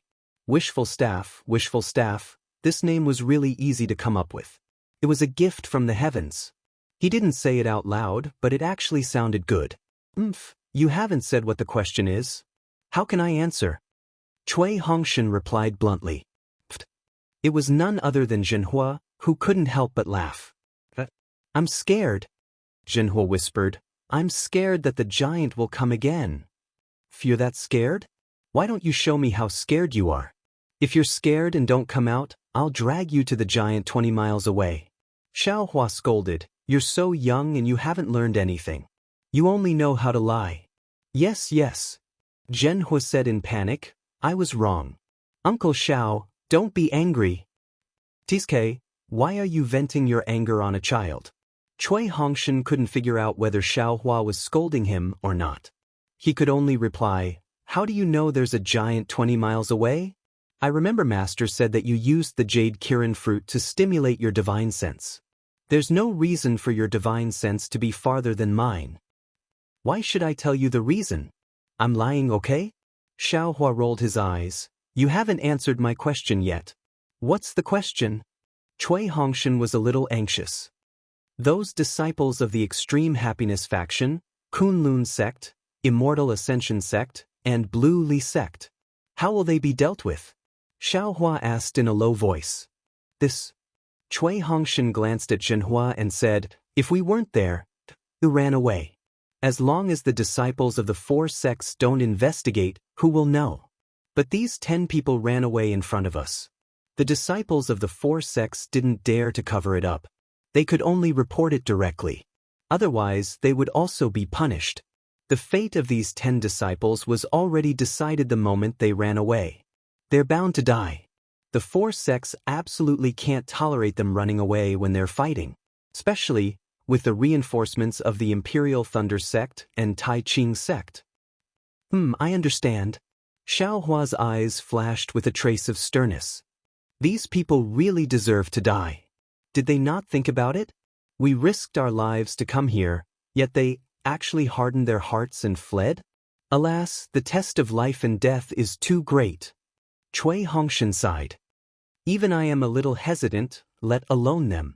Although the captains of the 4 sects didn't say anything, it seems that they will only report this matter to the higher-ups and won't take any other measures. If those disciples manage to escape alive, they can only become rogue cultivators and face the joint pursuit of the 3 cultivation kingdoms. Xiaohua nodded and didn't ask any more questions. Cui Hongshan also flew up carefully. From time to time, he would vigilantly release his spiritual force to prevent the bird cultivator from attacking again. Fellow Taoist Cui, you don't need to be so careful. The beast cultivator and giant have long been scared out of their wits. They won't chase after you. Xiaohua couldn't help but remind Cui Hongshan when he saw how cautious he was. Better safe than sorry. Cui Hongshan laughed coldly. However, it was clear that he had relaxed after this. He only flew slowly and did not extend his consciousness too far. It was a pity. Although Xiaohua's Buddhist awareness was powerful, he was still careless. Just as they flew away for less than a cigarette, the dwarf who had chased after them once again emerged from the place where he had killed the bird cultivator. Hiss, the dwarf sucked in a breath of cold air. The small head that had just emerged immediately shrank back. It wasn't until a long time later that he tremblingly revealed his small nose. He vigorously sniffed a few times before revealing half of his body again. He looked left and right. Looking at his appearance, he was afraid that if there was even the slightest sign of trouble, he would escape into the ground and escape. However, apart from the sound of the wind, the snow, and the smell of blood that lingered for a long time, there really wasn't any other danger. The dwarf finally jumped out of the ground and carefully looked around. He sniffed again and looked in the direction that Xiaohua and the others had flown in. His face was full of panic and hesitation. Finally, the dwarf decisively turned around and escaped into the ground, heading into the distance. In the end, this cowardly dwarf did not dare to continue to chase down. Quanjin Mountain was not far away. However, after flying for half a day, a huge mountain range could be seen in front of them. This mountain range was not tall, but it was extremely large and covered an extremely wide area. The mountain range was covered in ice for thousands of miles. It was as smooth as a mirror and there were no spirit grasses or spirit trees to be seen. Apart from cultivators, there were absolutely no other signs of human habitation. Even birds that spread their wings and flew would not come here. This is Quanjin Mountain? Xiaohua's eyes shone brightly as he looked at the endless mountain range in the distance. He unconsciously frowned. This situation, apart from the ice and snow, was not much different from Qishu mountain range. Even that cold place was extremely similar. Let's go. Cui Hongshan did not say anything else. He directly flew to the front and took out the team leader's token. He carefully looked at it and raised his head to look again. He waved his hand and flew towards a certain place in the mountain range. Xiaohua's Buddhist awareness also saw that far away in the mountain range, Tai Ching sect's disciples were also flying up under He Fang Yuan's lead. It seemed that their direction was not the same as Imperial Thunder sects. Sure enough, Cui Hongshan brought Xiaohua and the others to another place in the mountain range. When they reached the mountain range, Xiaohua looked around. This was actually a continuous stretch of green pine forest. Those green pine trees were over 100 feet tall. The crisp pine needles were condensed into a layer of sparkling ice, swaying in the breeze. Occasionally, there would be pine branches that could not withstand the pressure of the snow falling down, making a silent sound. The place where they landed, apart from a thick layer of snow, there were also some rotten withered branches. How could one tell that this was a spirit stone mine? Xiaohua naturally understood that this was definitely a concealment formation. However, he released his divine sense and looked for a long time but did not see any clues. He unconsciously shook his head. Sigh, there are indeed many experts in this world. This young master's formation skills can be considered to have some accomplishments, but I can't even see a little bit of it. Flying down from the mountain range, Cui Hongshan activated his magic power. The captain's token emitted a faint brilliance, and a fist-sized brilliance flew out from the token. Then, it transformed into a sparrow-shaped bird. It flapped its wings and flew into the depths of the mountain forest. Everyone did not say anything. They all followed the little bird and gradually went deeper into the forest. That light was also strange. It did not fly high at all. It only flew slowly between the pine trees that were not too dense, like a fluttering butterfly. After flying for a little more than half a day, that light stopped. It suddenly flew several feet and disappeared into a pine tree that was only the size of a person. Chapter 23:19. Is it here? Xiaohua was not in a hurry. He looked at the pine tree and used his divine sense to scan the surroundings. Zhen Minghui and the others were also puzzled. It seemed that there was no fluctuation of magic power in the surroundings. When Xiaohua and the others saw Cui Hongshan's movements, they suddenly realized. Cui Hongshan walked to the pine tree and gestured up and down. His body flew up about 2 zhang and extended a finger, pointing at an inconspicuous spot on the tree. However, there was no movement from him at all. But Cui Hongshan was not surprised. His body landed again. This time, he actually lowered his body and pointed at the spot opposite the tree 3 inches from the ground. Then, he left the pine tree again and waited quietly for the time it took to brew a cup of tea. Then, he flew up again and pointed at the tree's spots high up. After Cui Hongshan pointed at it 3 times, he flew to the side of the pine tree again. This was different again. It was actually 3 tree spots in a triangular shape. There was nothing special at all. Cui Hongshan pointed 4 times. When Cui Hongshan flew to another place, Xiaohua simply stopped looking. Needless to say, there was some mechanism on the pine tree. It was not set up by magic. What was the use of looking at such a complicated method? But the strange thing was, when Xiaohua released his divine sense and carefully looked under the pine tree, where was there any trace of magic? There wasn't even a single passageway or mechanism. Damn, this is really interesting. Xiaohua smiled and released his Buddhist sense. His Buddhist sense was still the best. Xiaohua finally found a trace of abnormality. But before he could take a closer look, Cui Hongshan smiled and said, "All right, let's go in." After speaking, Cui Hongshan's figure floated and entered first. Xiaohua looked up and saw that about 2 zhang above the pine tree, There was a hole the size of a person. It was like the pine tree's eye, looking at him with ridicule. Okay, Xiaohua did not look anymore. He withdrew his Buddhist sense and followed everyone into the hole. The inside of the tree hole was extremely dark. When his divine sense swept, the inner wall of the tree actually blocked everyone's divine sense. I'm afraid this isn't some ordinary pine tree. Xiaohua had already understood that if it wasn't a strange spiritual wood, it wouldn't be able to block his spiritual sense. Cui Hongshan led the way in front and kept flying downwards.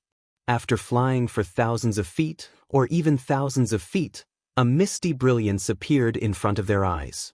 It was the light of the bright flower stone. At this time, the space gradually became bigger.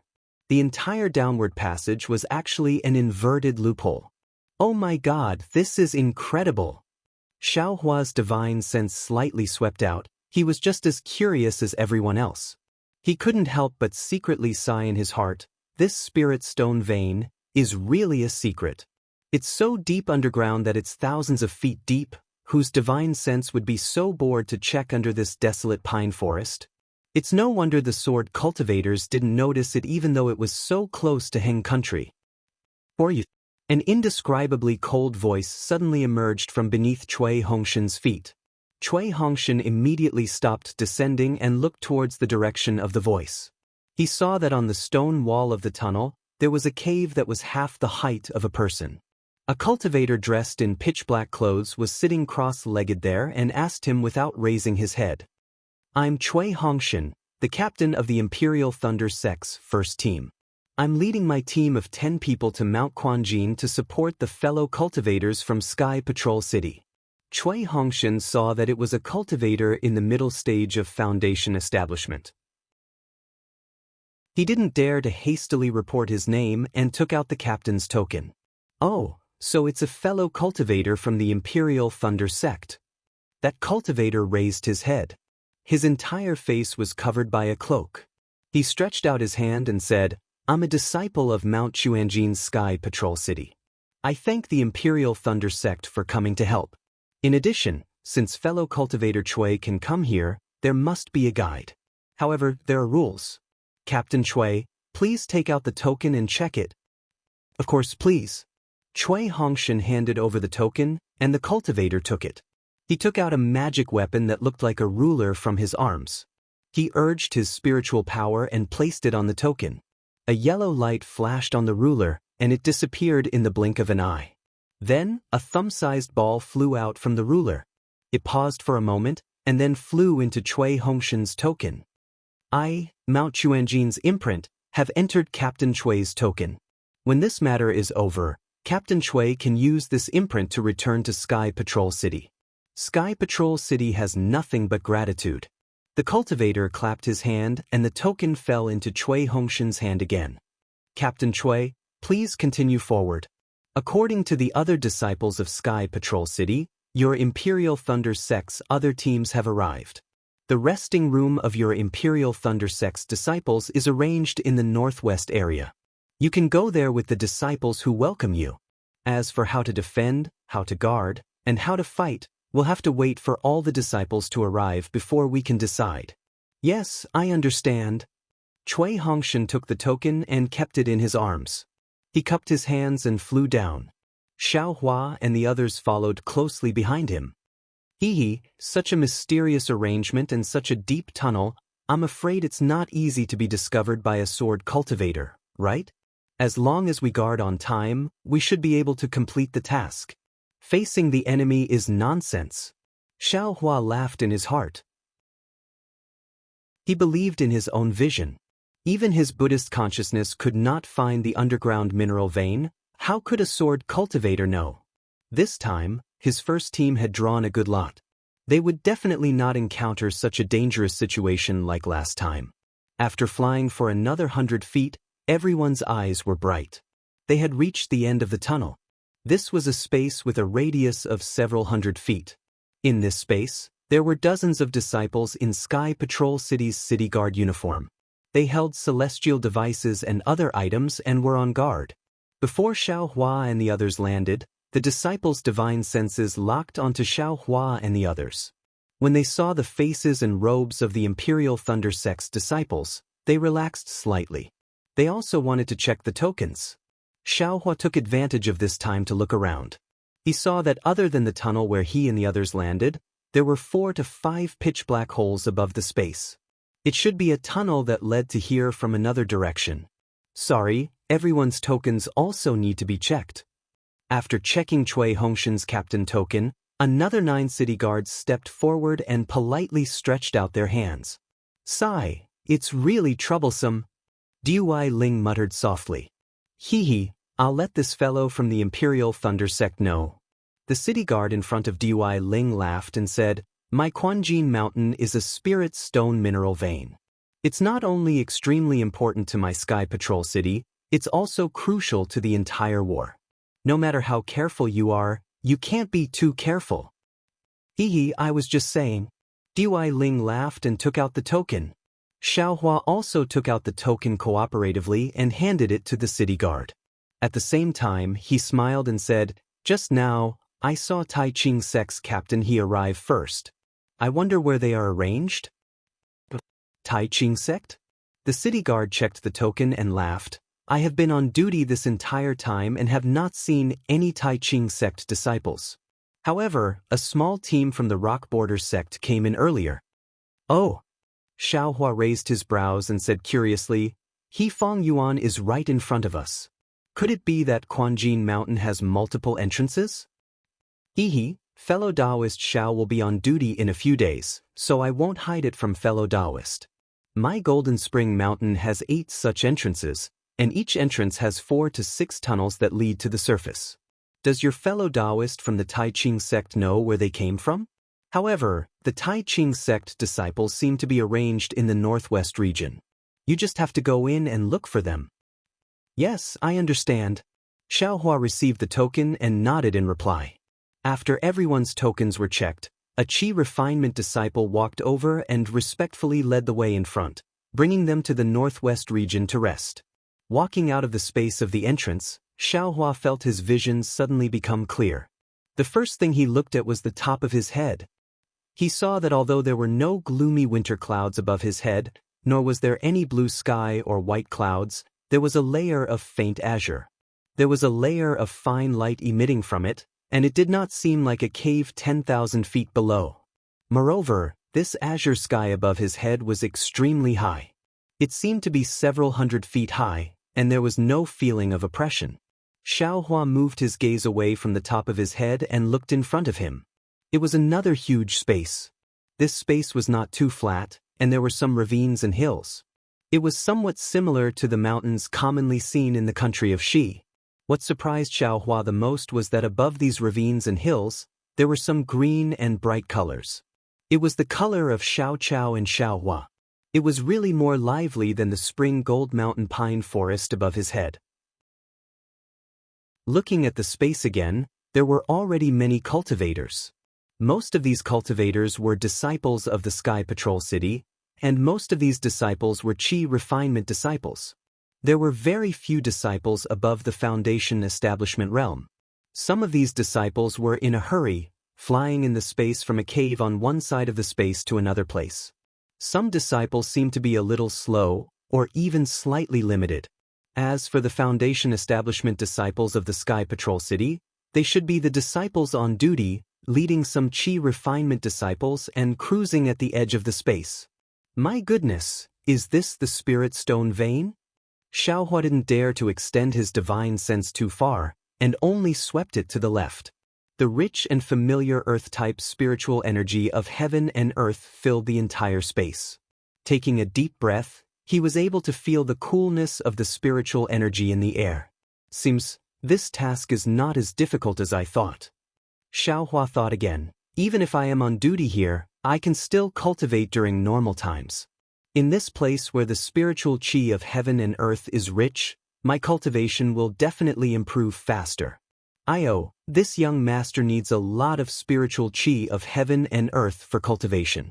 I'm afraid this spiritual qi is useless.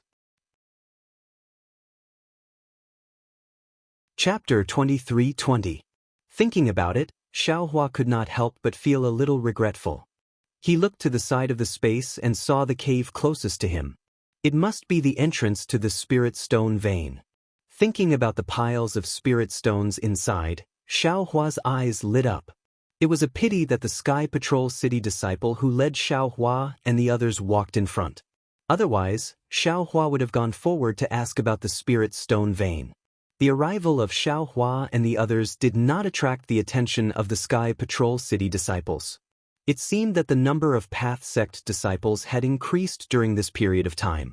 Just as the Sky Patrol City's disciple was about to lead Xiao Hua and the others into a large cave, a loud noise came from a cave not far away from Xiao Hua. Many of the disciples who were flying into the cave stopped and gave way to the noise. Then, a group of Sky Patrol City disciples who were only at level 3 or 4 of the Qi refining realm flew out of the cave. These disciples lined up neatly in rows of 5. Under the leadership of a 10th layer Qi refining disciple, they filed out of the cave. Xiao Hua paused for a moment and watched like Cui Hongshan and the others. He waited until this group of disciples had completely flown out of the cave and into another cave before flying up again. Xiao Hua saw clearly that there were more than 1,000 disciples in this group. Each disciple had a bulging storage bag on their waist. Moreover, these disciples' faces were full of fatigue as if they were extremely tired. I'll let you know. These are the disciples of our Sky Patrol City who are mining here. When the Qi refinement disciple saw that the Imperial Thunder Sect's disciples had stopped, he did not urge them. He waited for them to fly up again before he introduced them with a smile. Half of the disciples recruited by the Sky Patrol City have to mine in the spirit stone veins. Only when they have accumulated enough spirit stones can they officially become the official disciples of the Sky Patrol City. These disciples have to hand over the ores they mine to the warehouse. When the warehouse is full of spirit stones, the general will bring them back to the Sky Patrol City and hand them over to the city governor. General? Xiao Hua was stunned. Sure enough, Cui Hongshan was also puzzled and asked in a low voice, General is? Senior Tu Hong, right? Yes. The Qi refining realm disciple nodded and said, Senior Tu is a Golden Core realm senior. He has been in charge of the Spirit Stone Vein in Mount Springgold for hundreds of years. The title of General is a title of honor in Sky Patrol City. My Golden Spring Mountains disciples all address Senior Tu as such. This junior is also used to it. As they spoke, Xiao Hua and the others entered the cave. This cave was also huge. Just like the previous space, there were some flowers and plants. After flying for another incense stick's worth of time, the number of Sky Patrol City's disciples decreased. It was also much quieter. The Qi refinement disciple said in a low voice, This is the place where the high-ranking disciples of the Sky Patrol City rest and cultivate. It's usually quieter here. Due to the arrival of the seniors, the general has moved the disciples here to another place. The heaven and earth spirit Qi here is denser than anywhere else. I hope you'll be satisfied. Many thanks for Senior Tu's arrangement. Cui Hongshan replied with a smile. When a huge stone wall appeared in front of them with numerous caves on it, the Qi refinement disciple clapped his hands and took out a jade amulet.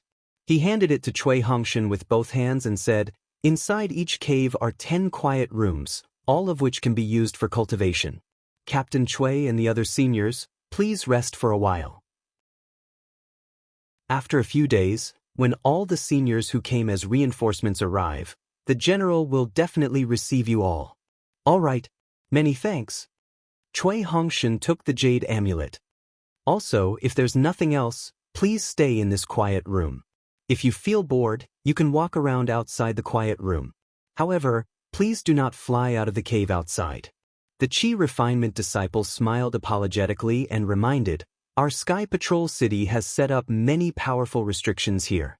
Many of them are so powerful that even the general does not dare to touch them casually. If any of the seniors were to walk into the wrong place, I'm afraid the consequences would be very serious. We understand. Cui Hongshan smiled and cupped his hands. After the Qi refinement disciple bowed, he turned around and flew away. I thought it would be an extremely dangerous mission. Zhen Minghui and Xiao Hua had the same thought. After the disciple left, Zhen Minghui chuckled and said, "So it's so carefree. It's the same as when I was patrolling the Thunder Palace in the past. The heaven and earth spirit chi here is so dense, it seems to be even better than the Thunder Palace. This mission is really too easy." I'm afraid so. Cui Hongshan injected his dermic powers into the jade amulet. The jade amulet turned into a stream and rushed into one of the caves. After breaking the restriction outside the cave, he smiled and said, "The spiritual stone veins in Mount Quanjin are buried so deep. I'm afraid that the Sky Patrol City has set up this place for thousands of years. Even if a sword cultivator were to fly over it, it would be impossible for them to know about it, not to mention that they would not even think of this place. As long as the disciples who come to Mount Quanjin are more cautious and not let the sword cultivator's eyes and ears find them, we will have nothing to worry about." Dui Qiming nodded. "What about the dozens of disciples who escaped?" Xiao Hua reminded, "If they were captured by the sword cultivator, they might have been forced to confess or have their souls searched." This Cui Hongshan's expression changed slightly. He frowned and said, "I'm afraid it's not good to ask. This is a shameful matter between the Utopia faction and Kunlun sect. It's not good for me to mention it. I just hope that they don't know about Mount Quanjin, or that they were killed by the sword cultivator once they saw him." "Let's go." Xiao Hua was the first to enter the cave. He smiled and said, "If the sky falls, there are tall people to hold it up. Senior 2 is a golden core cultivator. With him around, we don't have to worry."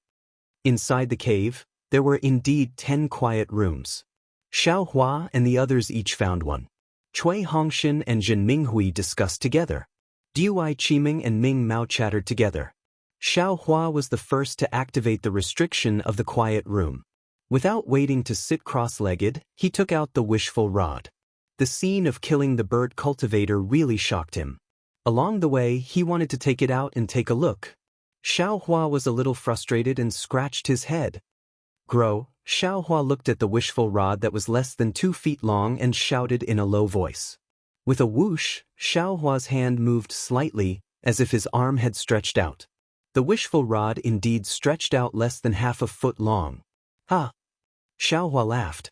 He reached out and touched his nose. He shouted again, "Grow." Whoosh, the wishful rod once again grew half a foot long. "Grow, grow." After Xiao Hua called out twice, he shut his mouth. The wishful steel rod grew again, reaching a total of 3 feet before stopping. Xiao Hua's hand also felt that it had stretched to the end, and could no longer stretch any further. In the records of ghost cultivators, the wishful rod of the 5 elements can pierce the 9 heavens and explore the 9 underworlds. How can this wishful rod only reach 3 feet? Xiao Hua said. Chapter 23-21. Then Xiao Hua secretly laughed. "Damn, this is already good. I still don't know how to refine the 5 elements wishful heaven staff. I can get such a prototype. With this thing, I will try my best to find the refining method and the materials used. As long as the opportunity is right, I will be able to refine the 5 elements wishful heaven staff sooner or later. Alas, I am afraid I will not see the great wisdom heavy sword in the future. This guy seems to have accompanied me for a long time."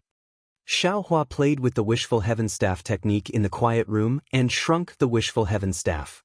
Similarly, he could only shrink it to about 1 foot and could not shrink it anymore.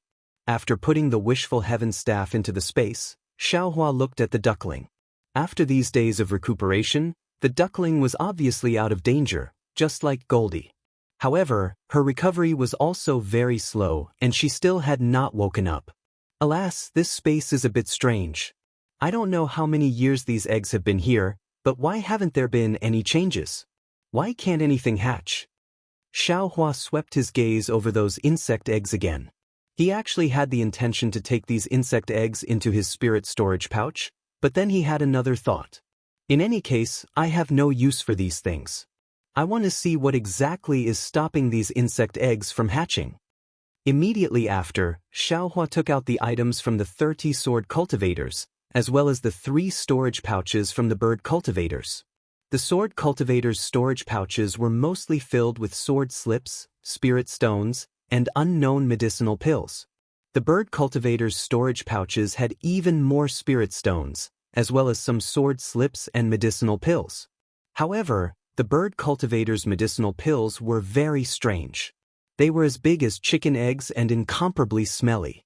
Xiao Hua sniffled and hastily put away these medicinal pills, and only then did he carefully look through the sword slips. After looking at them for a long time, Xiao Hua was disappointed again. These sword slips didn't contain any primordial spirit sword controlling techniques, and they were only ordinary sword techniques for sword cultivators. This storage bag is a bit strange. When he picked up the last storage bag, Xiao Hua's eyes lit up. The storage bag's space was very large, and there was a faint sword light flowing inside. It seemed that the sword light could fly out. Moreover, in this storage bag, there was only a sword slip and a palm-sized purple redwood. There was nothing else. That's strange. Xiao Hua thought for a moment, then raised the storage pouch and looked around. After thinking hard for a moment, he somewhat understood. This storage pouch seemed to have been taken from the sword cultivator's bosom when he killed that sword cultivator who could resist the soul-absorbing bell. I'm afraid he has some background. Xiao Hua thought and took out the sword slip. When he finished reading the contents, he was even more puzzled. Spirit swallowing bug? Wasn't this the second spiritual insect recorded in the insect scripture? Huan country actually has it? Was this with the black silkwood? A spiritual object that can attract and find spirit swallowing bugs? Xiao Hua clapped his hand, and the purple-red black silkwood fell into his hand.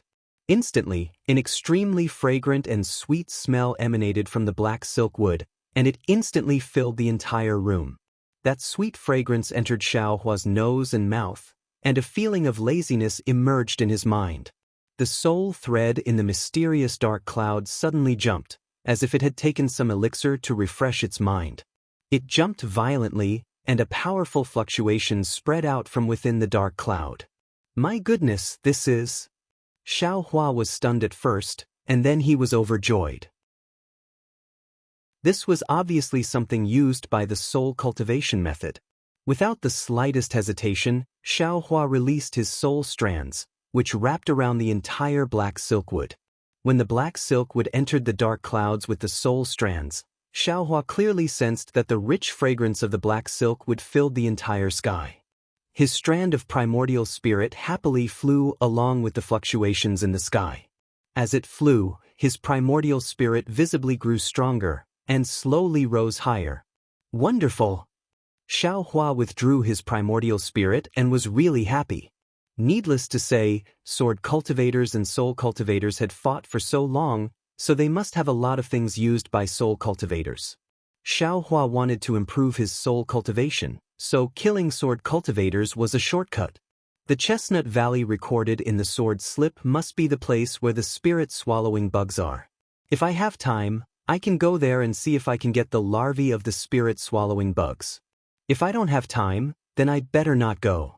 Spirit-swallowing bugs, just thinking about it is horrifying. Xiao Hua now had a lot of spirit insects in the space, but they had not hatched. He even had the eggs of the mirage butterfly, which ranked first, so he really did not care about the spirit-swallowing bugs. Well, this storage bag is probably the spirit storage bag of a sword cultivator.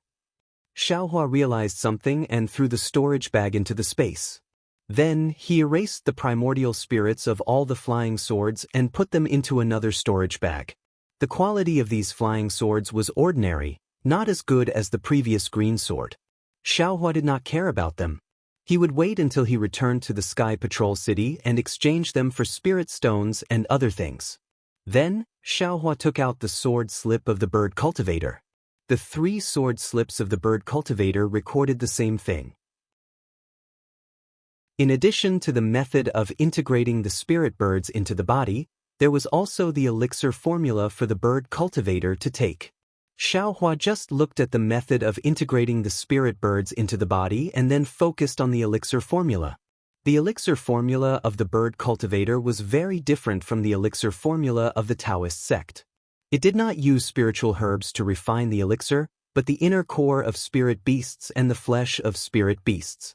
It was somewhat similar to the elixir formula of the legendary Feng He Si. No wonder it smells a little. Xiao Hua frowned and finished reading the elixir formula. He thought to himself, the inner core of the spirit beasts is used as the main ingredient, and the flesh and scales are used as supplements. It should be another refining method. Although it looks very bloody, it is also wonderful. I have not seen the elixir formula of the Feng He Si. I'm afraid it is a kind of moderate method, with inner core and spiritual herbs.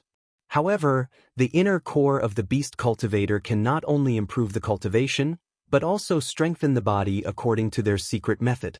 It is also useful. It's the stench. I have to think about how to get rid of it. Otherwise, how can I take it? Xiao Hua thought and carefully read the elixir formula several times. He remembered it in his heart and put it into the space. The spiritual stone vein. Xiao Hua counted his gains and looked around the quiet room. He thought to himself, it has been so long since I got the refining method of the talisman from Tianmen Mountain. My primordial spirit has already understood the most basic refining method. Unfortunately, I have not had the chance to find the jade essence. Now that I am in the spiritual stone vein, I should be able to find some to practice? This was what Xiao Hua wanted the most when he came to the spiritual stone vein in Jingquan Mountain. However, since the jade essence was such a precious thing, Xiao Hua would not be able to get it easily. Moreover, the spiritual stone vein in Jingquan Mountain was extremely precious to the Sky Patrol City. Although the disciples of the Taoist sect came to help, they were probably patrolling. It was almost impossible for them to go deep into the jade stone vein. Looks like I have to think of something. Xiao Hua scratched his chin and thought to himself. Just as he swallowed a few cyan spirit pills and was about to activate his cultivation method to cultivate, he suddenly jumped up again. His face revealed a pleasantly surprised expression as he muttered, You see, with so many things, it's really easy for people to overlook. That's what I said. How can this beast cultivation method be useless? Isn't this thing a copy of the puppet technique? Of course, after Xiao Hua obtained the upper part of the puppet technique from Mo Qingyuan, he had already comprehended it thoroughly.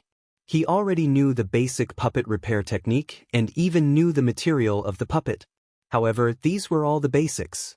Relying on these alone was far from enough to refine a puppet, let alone a high-level puppet, or even a puppet with sentience. When Xiao Hua saw the bird cultivator's cultivation method, he suddenly realized something. Wasn't this kind of cultivation method that fused spirit birds with the body essentially the refining method of sentient puppets? Was this the puppet technique that used the body as the puppet and the spiritual beast as the primordial spirit? Moreover, Xiao Hua already knew the weapon refining technique. Using the 5 elements weapon refining technique to refine a puppet, and then using the beast cultivation secret technique. Would he be able to refine a sentient puppet soon? Comprehending by analogy, my old friend is not deceiving me. Xiao Hua was more aware of the importance of having a wide range of knowledge than now.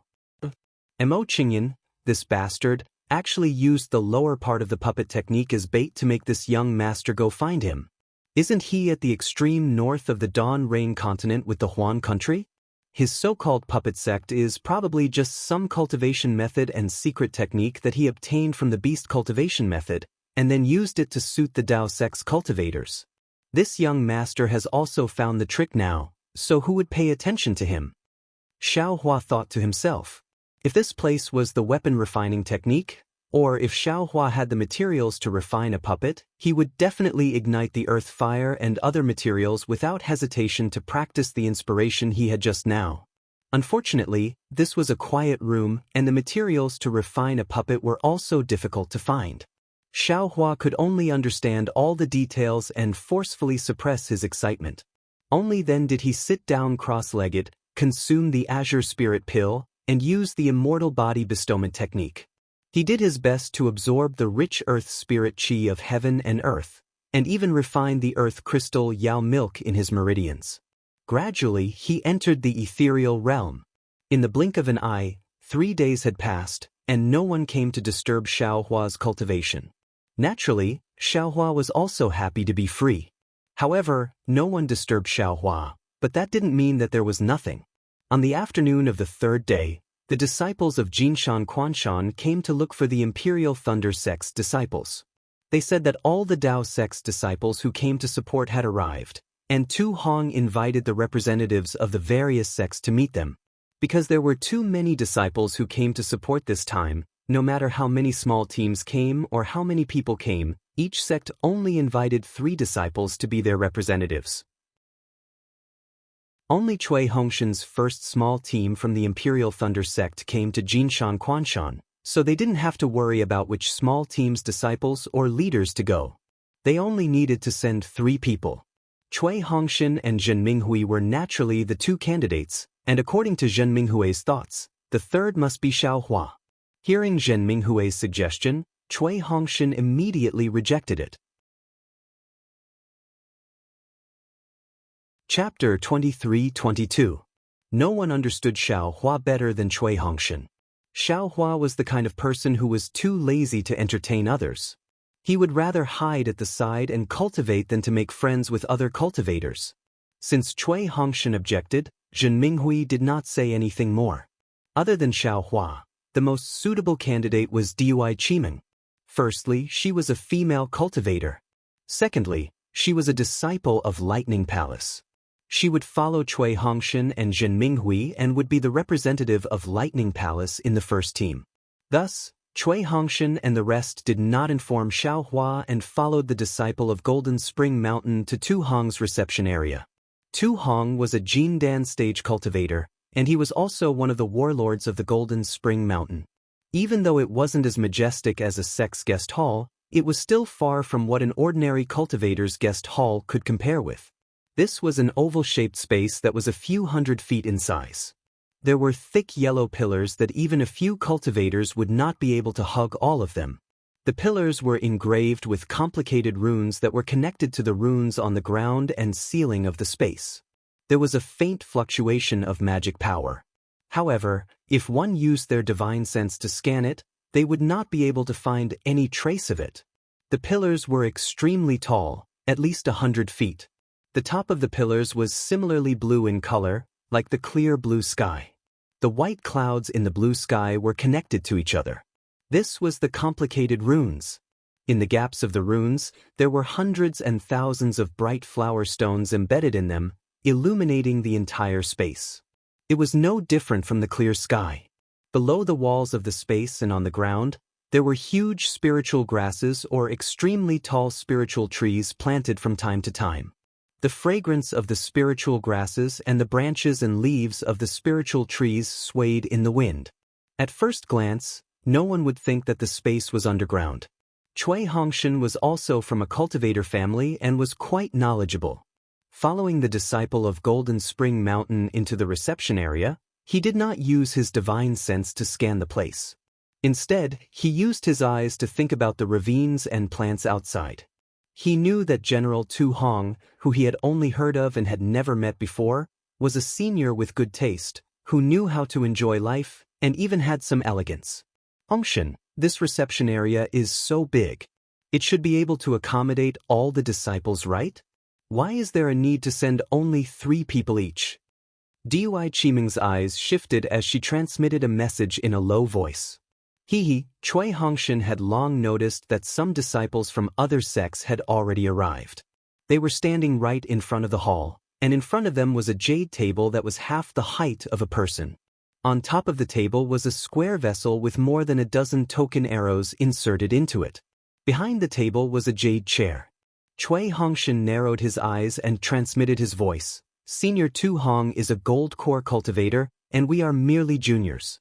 There are even Qi refining disciples among the disciples who came as reinforcements. How can he meet us one by one? This method of meeting the leaders of the various sects is precisely Senior's choice. Following which, he said with admiration, this Cui really wants to see what this general of Quanjin Mountain's disciple looks like. If this Cui has such cultivation and authority one day, I will certainly build my cave residence in such an elegant manner. Yes, Cui Lang can definitely do it. Dui Qiming had a smile on her face, and her eyes were filled with tenderness. She quietly extended her hand and held Cui Hongshan's hand. Dui Qiming didn't particularly like Cui Hongshan in the past. She even felt that the myriad Thunder Valley of Seismic Thunder Palace wasn't worthy of her. In particular, the myriad Thunder Valley had always been weak, which made her master somewhat hesitant. She was afraid that Dui Qiming would suffer some grievances after marrying into the myriad Thunder Valley. She had also mentioned this in front of Dui Qiming. Dui Qiming had also vaguely revealed this matter to Cui Hongshan during their interactions. It could be considered as a warning in advance, such as Xiang Yang's cowardice, Xiaohua's jokes, and so on. She had even pointed out that this might be the reason why the two of them couldn't dual cultivate in the future. Therefore, this was also the reason why Cui Hongshan had some resentment towards Xiaohua. However, Cui Hongshan's performance was different from Xiang Yang and Xiaohua's. He had a wide range of connections in Thunderclap Palace. While others mocked Myriad Thunder Valley, he endured the humiliation and became friends with them. In addition, his own aptitude was not bad. Gradually, he had some reputation in the Seismic Thunder Palace. Dui Qiming and her master naturally also heard of him. Dui Qiming also gradually agreed to Cui Hongshan's dual cultivation in her heart. She felt that Cui Hongshan could revitalize the myriad Thunder Valley. Xiang Yang and Xiaohua's weakness was also a good opportunity for Cui Hongshan to rise and even control the myriad Thunder Valley. When Xiang Yang returned to the mountain, Xiang Zhili suddenly became a new force to be reckoned with, and the myriad Thunder Valley became even more dazzling. Dui Qiming's master's eyes were naturally very sharp. She knew that the myriad Thunder Valley would definitely obtain the favor of Thundermeng Daoist in the future by relying on Xiang Zhili.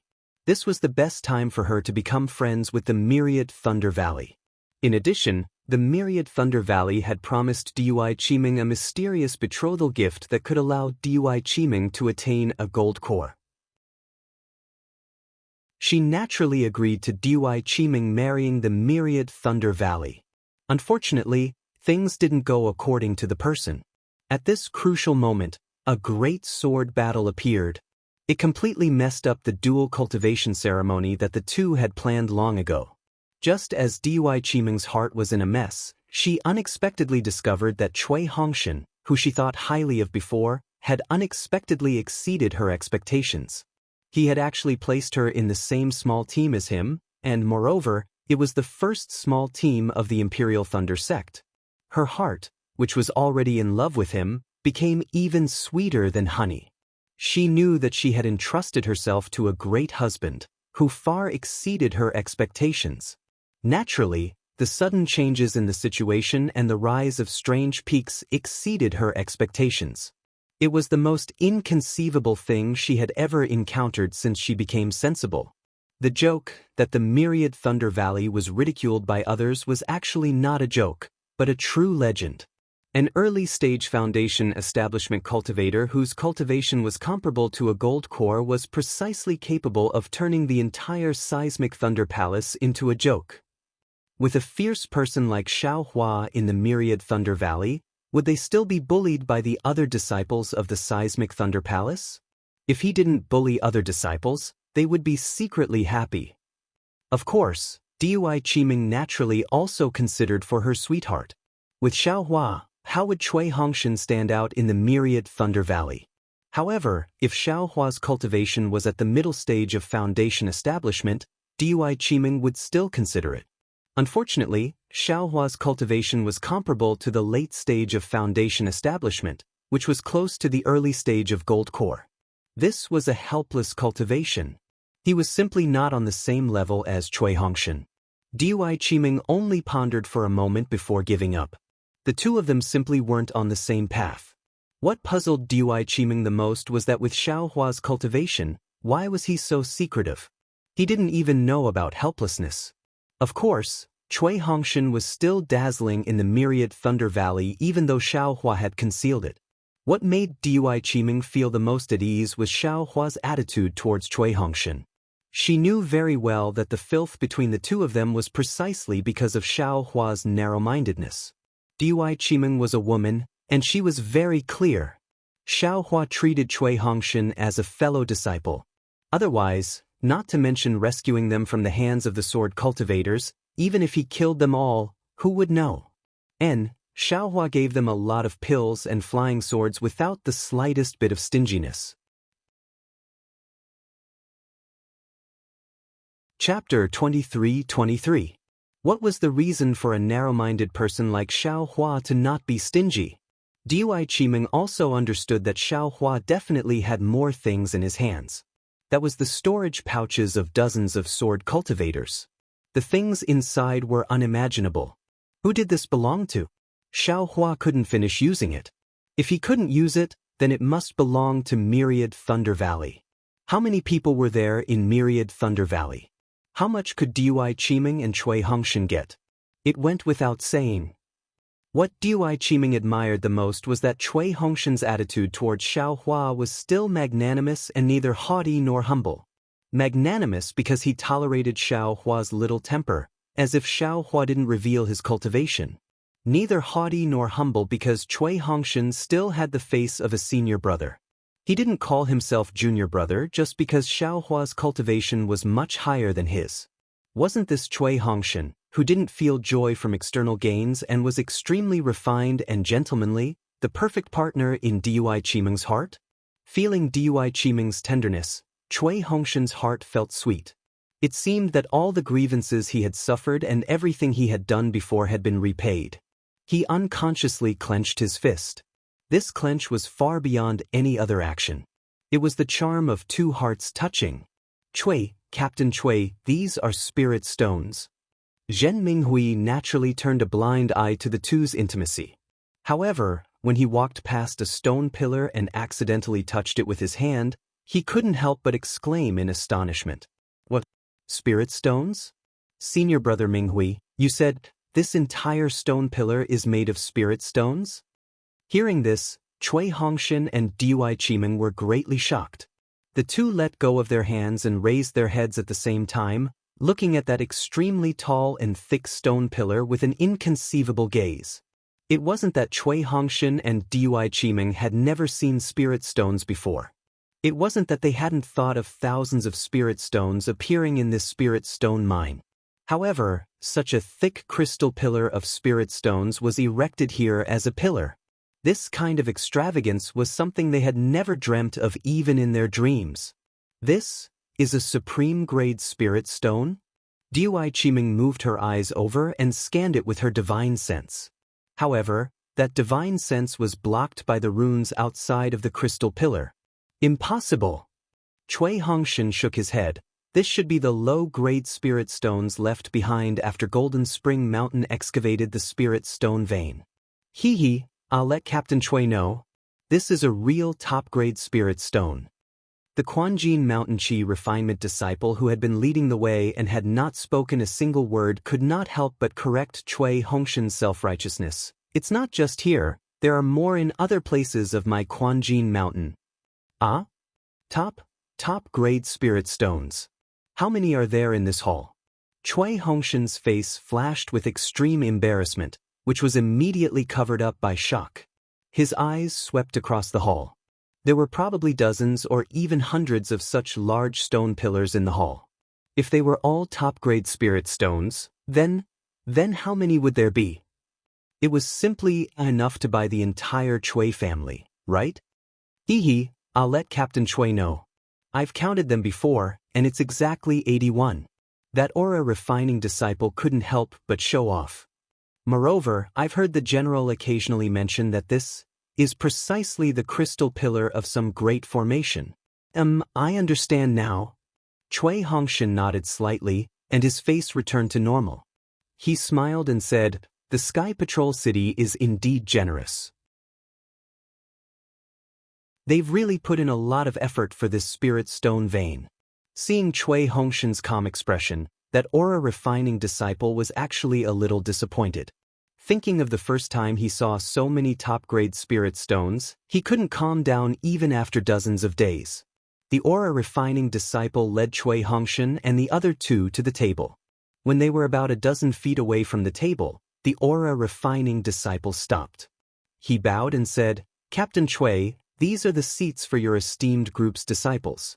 Please wait here for a moment, our general will be here soon. Chui Hongshan looked to his left and right. In front of him were disciples dressed in Taoist robes from Splendid Sect and Xuanyan Sect. On the left and right were disciples from Lian Country and Meng Country.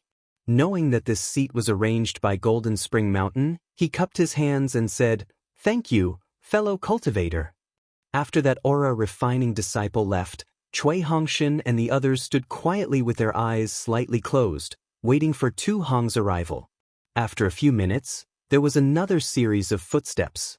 Chui Hongshan and the others turned their heads slightly and saw that the disciples of Utopia faction and Tai Ching sect were also led in by Golden Spring Mountain's disciples. Naturally, both He Fang Yuan and Yang Fangqing were shocked by this huge top-grade spirit stone crystal pillar. Looking at their astonishment and embarrassment, Chui Hongshan smiled in his heart. Ha ha, so it's not only me, but also the disciples of these big sects are also making a fool of themselves. When He Fang Yuan stopped and glanced at the disciples of the Imperial Thunder sect, he saw that Xiao Hua wasn't among them. His face showed a trace of relief. Then he cupped his hands slightly towards Chui Hongshan and transmitted his voice. Captain Chui, why didn't junior brother Xiao come? Chui Hongshan replied with a smile. Xiao Hua is refining his cultivation method. He didn't have time to come. Captain He, what's the matter? Hehe, it's nothing. He Fang Yuan thought for a while and said, Junior brother Xiao killed the bird cultivator to avenge my Tai Ching sect's disciples. Earlier, junior brother Zhao's primeval essence was exhausted and he was recovering. I didn't dare to disturb him. I originally wanted to see him here and thank him in person. I can bring these words back. Chui Hongshan was a little puzzled. Moreover, I'm afraid tomorrow is our turn. There will be a time when we meet. Captain He can also mention this to Xiao Hua. He Fang Yuan looked around and saw Yang Fangqing's gaze. He nodded slightly at him and said to Chui Hongshan, Actually, I have a presumptuous request. I hope you can fulfill it. What is it? I hope Captain He can explain it clearly. Chui Hongshan really didn't understand and secretly wondered if it had anything to do with Xiao Hua. Sure enough, He Fang Yuan hesitated slightly before smiling apologetically. My Tai Ching sect's disciples were saved by Imperial Thunder sect's disciples. I have already recorded this in my captain token. Regardless of whether I live or die, my Tai Ching sect will definitely repay this favor to Imperial Thunder sect. Captain Chui, your first team's contribution will not be small. Chui Hongshan heard this and was overjoyed, nodding. This matter was all done by Xiao Hua. Hehe, Captain Chui, no need to be modest. He Fang Yuan waved his hand. Fellow Taoist Zhao's contributions are truly great. But fellow Taoist Chui and the others didn't fear the sword cultivator and risked their lives to save him. I am truly impressed. Hehe, many thanks, Captain He. Chui Hongshan knew there would be a but after this, so he smiled and nodded. However, that disciple of my Tai Ching sect, He Fang Yuan said with difficulty, since he was already killed by the bird cultivator, that moment of cowardice earlier can't be his only performance. Moreover, his performance since the beginning of the battle was not bad. At that time, it was just a moment of confusion. The ancients often say that a single slip will cause everlasting sorrow. Oh, Chui Hongshan suddenly realized and hurriedly stopped He Fang Yuan's words. He smiled and said, Captain He, don't say too much. The record in my captain token is even simpler. It only states that I met fellow Taoist Tai Ching sect and helped him. Nothing else is written. He Fang Yuan heard this and was overjoyed. He bowed and said, Thank you, Captain Chui. Hey, you're welcome, you're welcome. Chui Hongshan also cupped his hands from afar. In addition, fellow Taoist Yang Fangqing of the Utopia faction and fellow Taoist Kuxingxi of the Kunlun sect also had the same idea. This matter is a disgrace to all the sections. If we explain it at this time, it will definitely affect the morale of the disciples of all the sects, He Fang Yuan said again. So, we discussed and only recorded the disciples involved in this matter in the captain token. I hope that Captain Chui will not inform Sky Patrol City of this matter when you are at Quanjin Mountain. When you return to Sky Patrol City, you can report it to Yanxi Prefecture's meeting hall. After all, this is our Dao Sec's own matter. There is no need to let Sky Patrol City know so clearly. Haha, this is what Xiaohua wants. Cui Hongshan narrowed his eyes and muttered in his heart. He knew that Xiaohua did not want to attract attention. However, Cui Hongshan frowned and said with a bitter expression, I can naturally cover up the matter regarding the Tai Ching sect's disciples, but the disciples of the other sects. Even if I agree to it, my junior brother won't agree to it. Captain, he also knows that he abhors evil. I'm afraid it will not be easy to deal with him. I'll have to rely on Captain Chui to deal with him. He Feng Yuan's heart relaxed when he heard this. Xiaohua's cultivation was high. He was a little anxious and felt that he did not dare to say too much. Facing Cui Hongshan, He Feng Yuan could say it. We are all fellow Taoists who bathed in blood together in the sword battle. Not to mention others, fellow Taoists Yang Fangqing and Kaxingxi have long had the intention to befriend fellow Taoist Chui. Although we can't be sworn brothers with the secular world, we can share blessings and misfortunes together. Good. Cui Hongshan nodded. Just as Captain, he said, we are fellow Taoists who have gone through life and death together. Tai Ching sect's Captain, his matter is my matter, and fellow Taoists Yang and Kaxingxi's matter is also my matter. Captain He, please rest assured, I will agree to this matter. Great. He Feng Yuan was very happy and cupped his fists at Cui Hongshan again. Then, he transmitted his voice to Yang Fangqing and the others. Not long after, Yang Fangqing, Kaxingxi, and even the captains of other sects who came first also thanked Cui Hongshan. Deserting in the face of danger was indeed despised by all cultivators in the sword battle. Especially in Jinquan Mountain, in front of Patrol Heaven City, and in front of the other sects of the Three Kingdoms, it was definitely a taboo for Tai Ching sect and the other sections. Cui Hongshan not mentioning this matter was naturally giving face to the other sections. He Feng Yuan and the others had to accept this favor, and this favor was also extremely huge. Then, Cui Hongshan transmitted his voice to Zhen Minghui and Dui Qimeng. Both of them nodded. Dui Qimeng looked at her lover and felt that he was even more lofty. Cough cough, a low cough came from behind the table in front of everyone. On the stone wall behind the table, a faint yellow light flashed, and a short and even somewhat stooped old man walked out of the light. Seeing that the cultivator's white hair and the hardships on his face, Cui Hongshan was secretly disappointed. This was not the image of General Tu Hongtu in his heart. To be continued. Chapter 23-24. Fellow Taoists, my family's general has some matters to attend to and will be delayed for a moment. This old man came first to apologize to all of you fellow Taoists. The old man walked to the side of the table, but didn't sit down on the jade chair. Instead, he slowly walked to the side of the table and cupped his hands across his chest as he spoke. Sure enough, this isn't Tu Hong. Cui Hongshan was overjoyed. He immediately probed the old man's cultivation. Sure enough, he was only at the late Foundation establishment realm. We wouldn't dare. Senior Tu is busy, so we will wait here. For him to send Senior here, it really makes us juniors panic. A disciple of the Splendid Flower sect respectfully said, This old man is Lon Exin. I am the general's assistant. The old man smiled. Fellow Taoists have come to help and are honored guests of my Golden Springs Mountain. How could this old man not come to receive you? However, because this is a war, wine is not allowed. Otherwise, with the general's hospitable personality, he would have already prepared a feast to welcome you. Old Master Lon, what are you saying behind my back? A hearty voice sounded out. From the brilliance that Lon Exin had just appeared, a tall middle-aged cultivator walked out. Cui Hongshan's eyes brightened. This cultivator had a square face. His face was fair and clean, with silkworm eyebrows and phoenix eyes. His nose was like a hanging gallbladder, and he had a long beard. His eyes were filled with righteousness. This is a true general. Cui Hongshan secretly cheered in his heart. Not only does he have a dignified appearance, but he is also kind and approachable. He only delayed us for a moment, and yet this subordinate has to come here and apologize. He is truly admirable.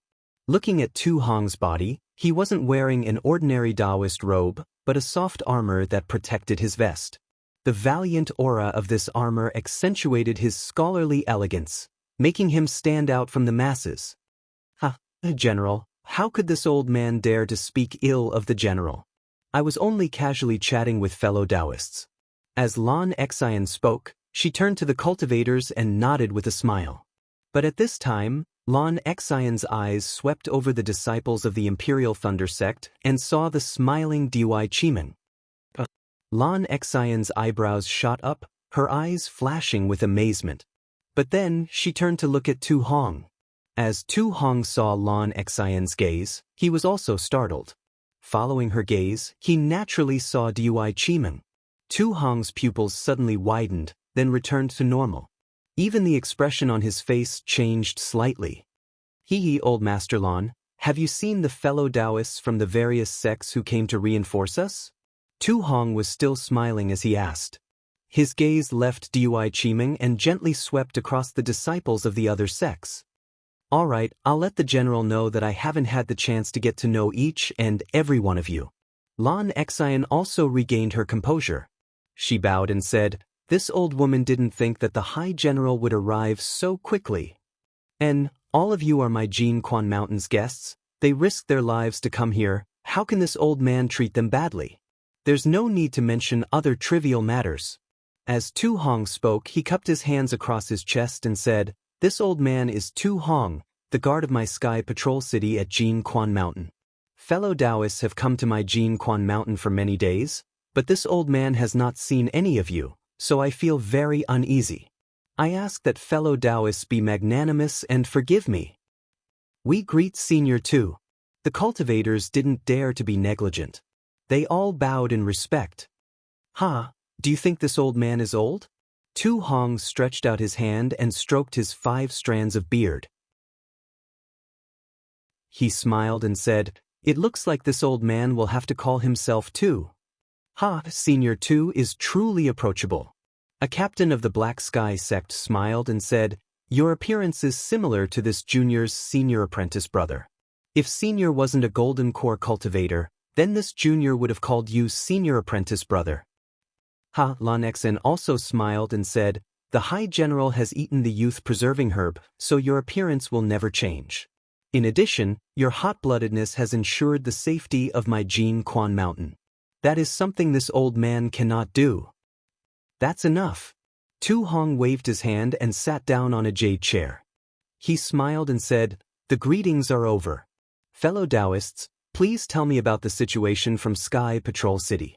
This way, this too can have a clear idea of what happened and see if there is any way to reveal our whereabouts. Lan Xian replied from the side. She turned to the cultivators and said, fellow Taoists, please follow the order of the Lien Nation, Meng Nation, and Shi Nation. Follow the order from the beginning to the end.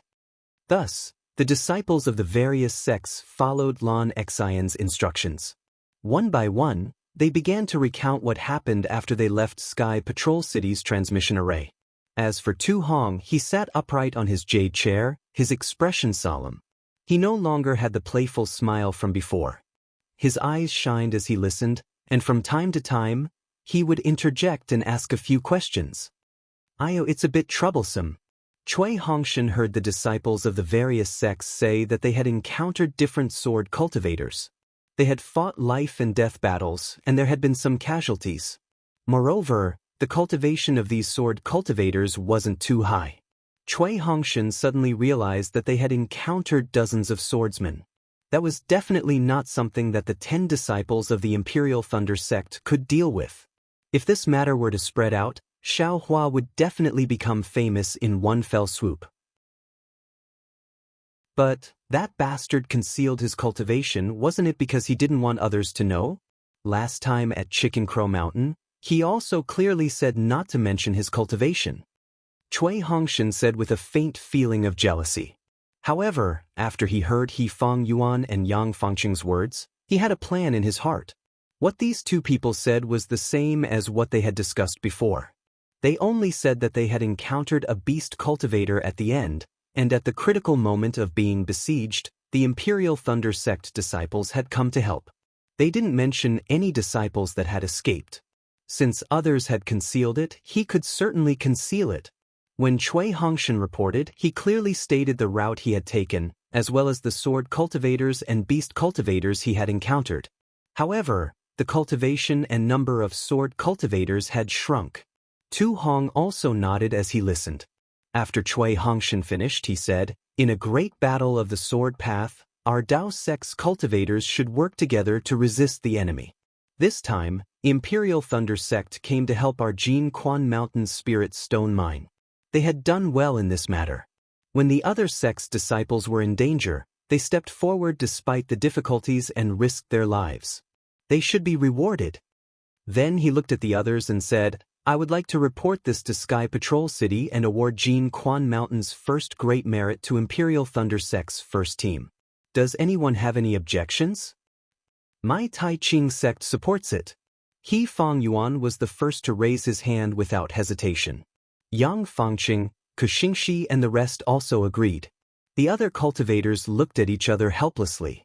It was very obvious that although there were more than a dozen disciples behind the Imperial Thunder Sect who hadn't reported, from the previous reports, it seemed that apart from the first team of the Imperial Thunder Sect who acted to save others, most of the other teams didn't care about their own safety and escaped if they could. Even if someone acted, it was only to save one team. How could they save 4 or 5 teams at once? "We have no objections." The other disciples naturally knew that Tu Hong was trying to motivate them and raise their morale. They had no objections to Imperial Thunder Sect's reward, so they raised their hands and agreed with a bitter expression. Chapter 23-25. "Captain Cui, bring out your token." Lan Xian said with a smile. "Yes." Cui Hongshan's heart was filled with excitement. This merit came too easily. His luck. This opportunity was truly indescribable. After Tu Hong wrote something on Cui Hongshan's token, he looked at it and smiled. "I have always been clear about rewards and punishments. For the Imperial Thunder Sect to do such a good deed, I must definitely reward them. Afterwards, I will report this matter to Sky Patrol City and ask them to inform the meeting hall to reward the Imperial Thunder Sect's first squad." Cui Hongshan received the token and bowed. "This junior thanks Senior Tu for the reward. This junior will engrave this matter in my heart and carefully explain Senior's words to this subordinate. I will strive to achieve more merits in the sword war." "Good." Tu Hong clapped his hands. "Fellow Daoist Cui's words are exactly what I was thinking. The sword war has just begun and there will be many opportunities for you to achieve merits. Even in my Golden Spring Mountain, there will still be opportunities to do so in the future. I want to see which fellow Daoist is worthy of my reward. Furthermore, as fellow Daoists can see, my Golden Spring Mountain may not have much, but we have a lot of spirit stones and other items. If any fellow Daoist can contribute to my Golden Spring Mountain, this too will definitely not treat him unfairly." "Yes, we understand." Everyone's eyes brightened as they heard that there would be spirit stones as rewards. They bowed and said. After waiting for the dozens of sects to finish explaining the situation, Tu Hong smiled and said, "Fellow Daoists, you have worked hard. Under the arrangement and leadership of all of you, although there are close to 3,000 disciples who came to my Golden Spring Mountain, according to what I know, they did not arouse the suspicion of the sword cultivators. This is indeed worthy of celebration. In fact, this is a great merit. I will definitely report this matter to Sky Patrol City." "Yes, thank you Senior Tu." The cultivators beamed with joy. "As for the rest of the fellow Daoists, I will leave the arrangements to fellow Daoist Lan. I still have some official business to attend to, so forgive me for not accompanying you." Tu Hong stood up and cupped his hands before turning to leave. As he left, his eyes couldn't help but sweep over the Imperial Thunder Sect's Dui Chimeng. "Farewell, Senior Tu." Everyone bowed. Dui Chimeng was also very grateful for Tu Hong's reward to the Imperial Thunder Sect and smiled respectfully. After Tu Hong left, Lan Xen took out a jade slip from her bosom. She smiled and said, "Fellow Taoists, here are all Foundation establishment cultivators. You are far stronger than the disciples of my Golden Springs Mountain. My Golden Springs Mountain will definitely provide you with a strong support. For the past 10 days, the Commander-in-Chief has been racking his brains to make arrangements to properly set up the defense of my Golden Spring Mountain. Of course, as fellow Taoists can see, my Golden Spring Mountain's defensive array is perfect. Even if sword cultivators were to fly over it, they wouldn't be able to sense it. At the same time, this old man will reveal one more thing.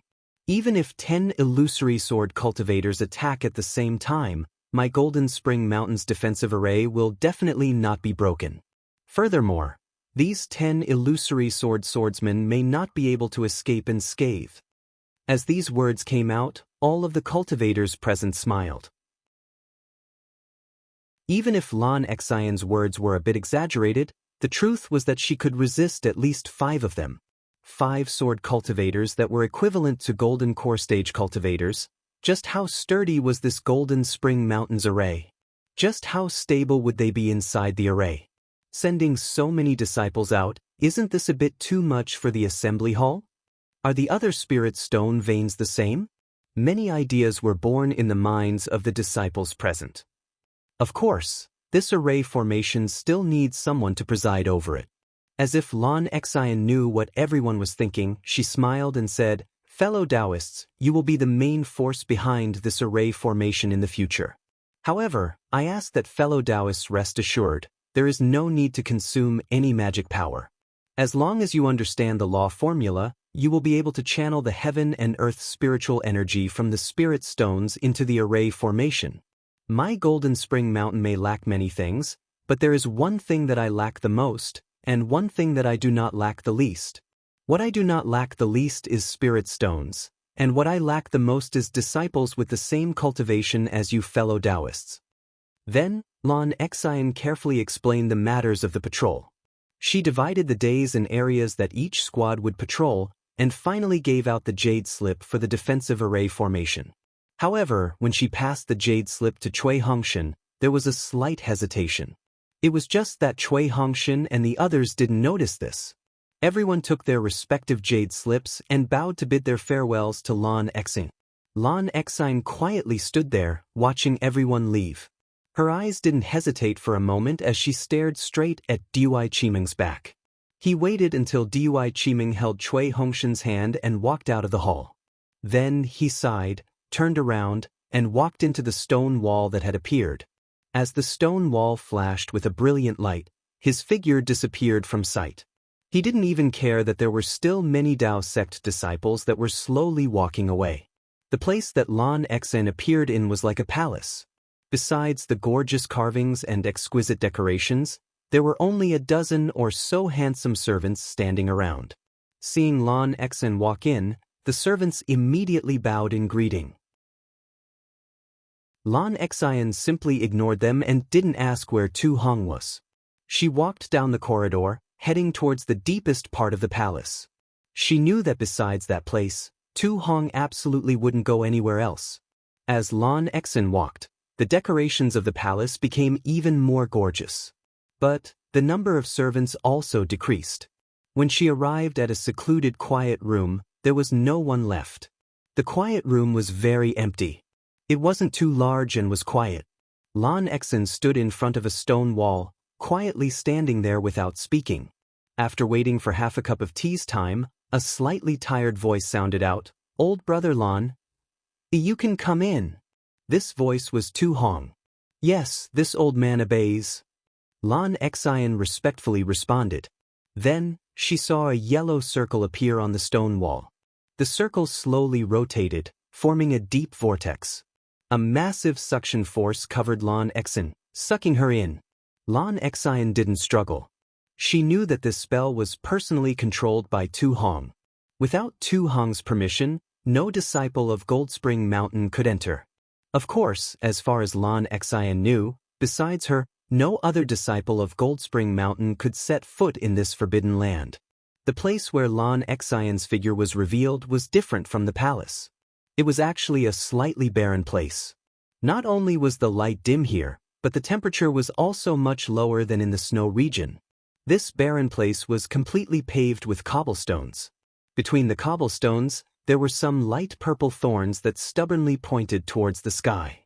Above the thorns and cobblestones, there was a layer of frost like salt.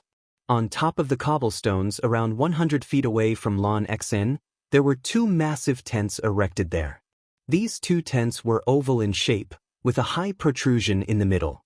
There was a several-foot-tall mast erected in the middle of the tents, and above this mast was a square flag. However, this flag was empty without any sign at all. Just as Lon Xn stood there, her white hair began to condense into a layer of frost. However, he didn't step forwards.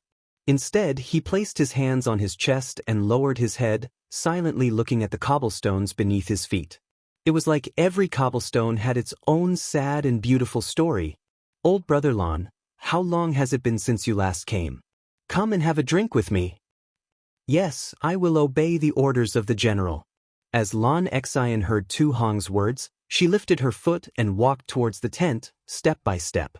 Every time she stepped on the cobblestone would emit a rustling sound. These cobblestones actually didn't have any spells on them. When Lon Xian arrived in front of the tent, she saw the tent's curtains.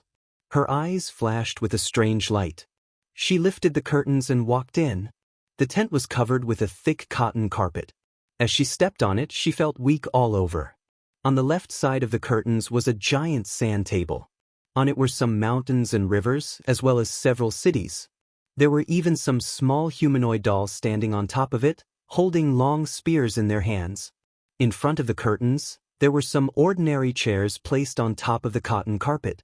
Behind these chairs, there was a shelf, and on this shelf, there were sabers, spears, swords, halberds, and all sorts of other weapons. In front of the curtains was a table. This table had already faded in color and was extremely similar to the table in the reception hall. There was also a flask on top of it, and within the flask were some arrows. After these arrows, Tu Hong held a large bowl in his hands.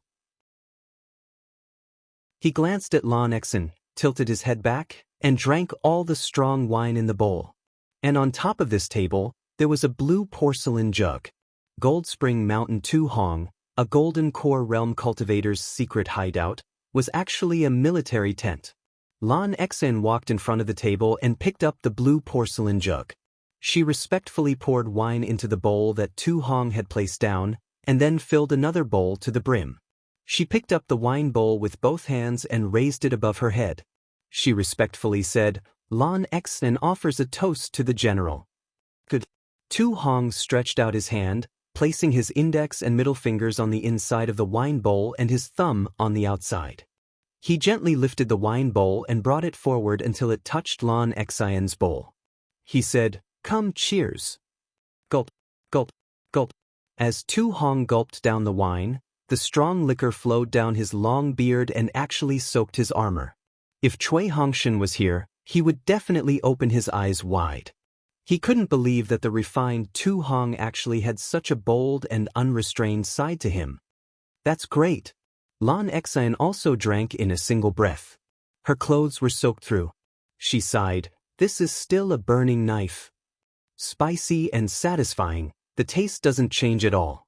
It's far better than any spirit wine. Since you haven't drunk in a long time, let's have 2 more cups."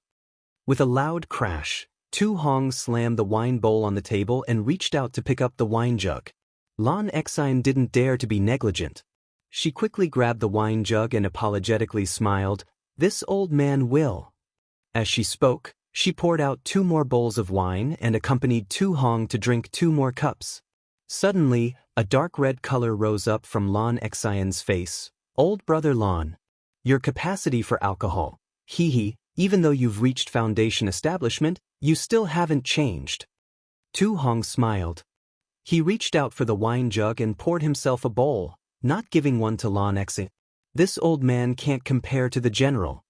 Lon Xen smiled and said, "I don't need to use true essence to refine this strong wine.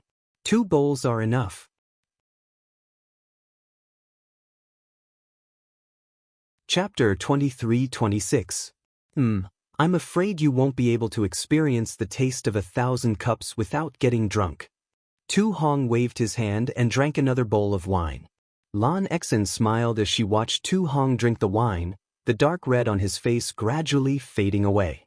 After Tu Hong drank a bowl of wine, he didn't stop. Instead, he drank another bowl after another without stopping. Lan Xen only respectfully stood there, watching, not saying a single word. Tu Hong picked up the wine jug and couldn't pour out a single drop. With a sigh, he tossed the wine jug to the side on the thick cotton carpet. Lan Xen hesitated for a moment and then said, "This old woman didn't dare to ask. I wonder what Mian Shan's methods were like?" Naturally, it would shock the world. Even I found it inconceivable. Tu Hong's eyebrows shot up. He glanced at Lan Xen and then back at the empty bowl. "I'm afraid this old woman will have to congratulate General?" Lan Xen looked at Tu Hong's expression and tentatively cupped her hands together. "If this was before today, I would have been overjoyed to hear your congratulations," Tu Hong said as he looked at the empty wine bowl, a bit self-deprecating. "This." Lan Xen bit her lips. She didn't know how to respond. "Come, old brother Lan, come with me." Tu Hong bitterly smiled and stood up from his chair. The chair creaked, as if it were also abnormally old. Lan Xian's heart tightened. She quickly followed behind Tu Hong. Tu Hong stood up. After several steps, he arrived at another curtain of the tent. As Tu Hong lifted the curtain, he saw the situation of the other tent. This tent was even more desolate. Besides a bed-like object standing in the middle of the tent, there was nothing else. And on this bed was a transparent crystal coffin. And inside this crystal coffin, there was a beautiful female cultivator lying on her back. If a single Imperial Thunder Sect disciple were to come here, they would definitely cry out in amazement. This was because this beautiful female cultivator looked almost exactly the same as Dui Qiming. As Tu Hong stepped into the tent, the anxiety in his eyes gradually faded and was replaced by a trace of gentleness. His footsteps were light, as if he was afraid of waking up the female cultivator from her sweet dreams. As Lan Xian entered the tent, she looked towards the crystal coffin. But as she saw the appearance of the female cultivator within, she frowned. She followed Tu Hong and quietly walked in front of the crystal coffin. "Yu Meng." As Lan Xen saw Tu Hong standing in front of the crystal coffin without speaking, she tentatively asked. But before she could finish speaking, Tu Hong raised his hand, indicating for her to shut up. Then he clapped his hands together and took out a small bell from his storage bag. It was very similar to Xiaohua's soul-sucking bell. Then Tu Hong raised his hand and lifted the lid of the crystal coffin, revealing the face of the female cultivator. There was a faint layer of frost on her charming face. She was just like an ice beauty. Dang dang dang, the soul-suppressing bell in Tu Hong's hand rang. The female cultivator's tightly shut eyes slowly moved, then she opened them. She slowly stood up, looked around, and jumped out of the crystal coffin in a flash. She bowed to Tu Hong and said, "Greetings, husband." Yu Meng, stand up. With a smile on his face, Tu Hong reached out and grabbed Yu Meng's hand. The coldness from Yu Meng's hand instantly penetrated his heart. "Congratulations, Lord General." Lan Xen bowed, her face full of amazement. The soul cultivator techniques of the Million Meng Mountains, they are truly, truly mysterious. This old woman really cannot imagine it. "Huh, what's there to be happy about?" Tu Hong ruefully smiled and pointed at Yu Meng. "Old brother Lan, take a look. Is there any difference between Yu Meng and the past? Or perhaps, is there any difference between us?" Lan Xian didn't know if she had seen clearly just now, but she looked again and again. She smiled and said, "Lord General, this old woman saw that Yu Meng's eyes were dull, without any emotion. She is somewhat similar to a puppet. But she is indeed Yu Meng. She is similar to the Million Meng Mountains soul cultivators. The promise is also similar." "Ha, that's right." Tu Hong nodded. He looked at Yu Meng and smiled. "When I first saw Yu Meng open her eyes from the crystal coffin, the ecstasy in my heart was incomparable. At that time, I only thought that even if I had to give the entire Goldspring Mountain to the soul cultivators, it would still be worth it. But, when I saw Yu Meng's current appearance, I couldn't help but feel disappointed. It's just that they clearly said that the dead cannot be resurrected. Although the soul cultivators' secret techniques are linked to the soul, they cannot create something out of nothing. They can only use a soul artifact to control a person's body. To put it bluntly, Yu Meng is not the Yu Meng of the past. She is now nothing more than an empty shell. She is only relying on this soul artifact to support herself. As he spoke, Tu Hong shook the bell and said, "Yu Meng, help your husband bring over some strong wine." "Yes, this concubine understands." Yu Meng bowed and slowly walked towards another tent. Her face was as cold as ever, without the least bit of emotion. Isn't this similar to the magic of some of the cultivation sects in the country of Shi?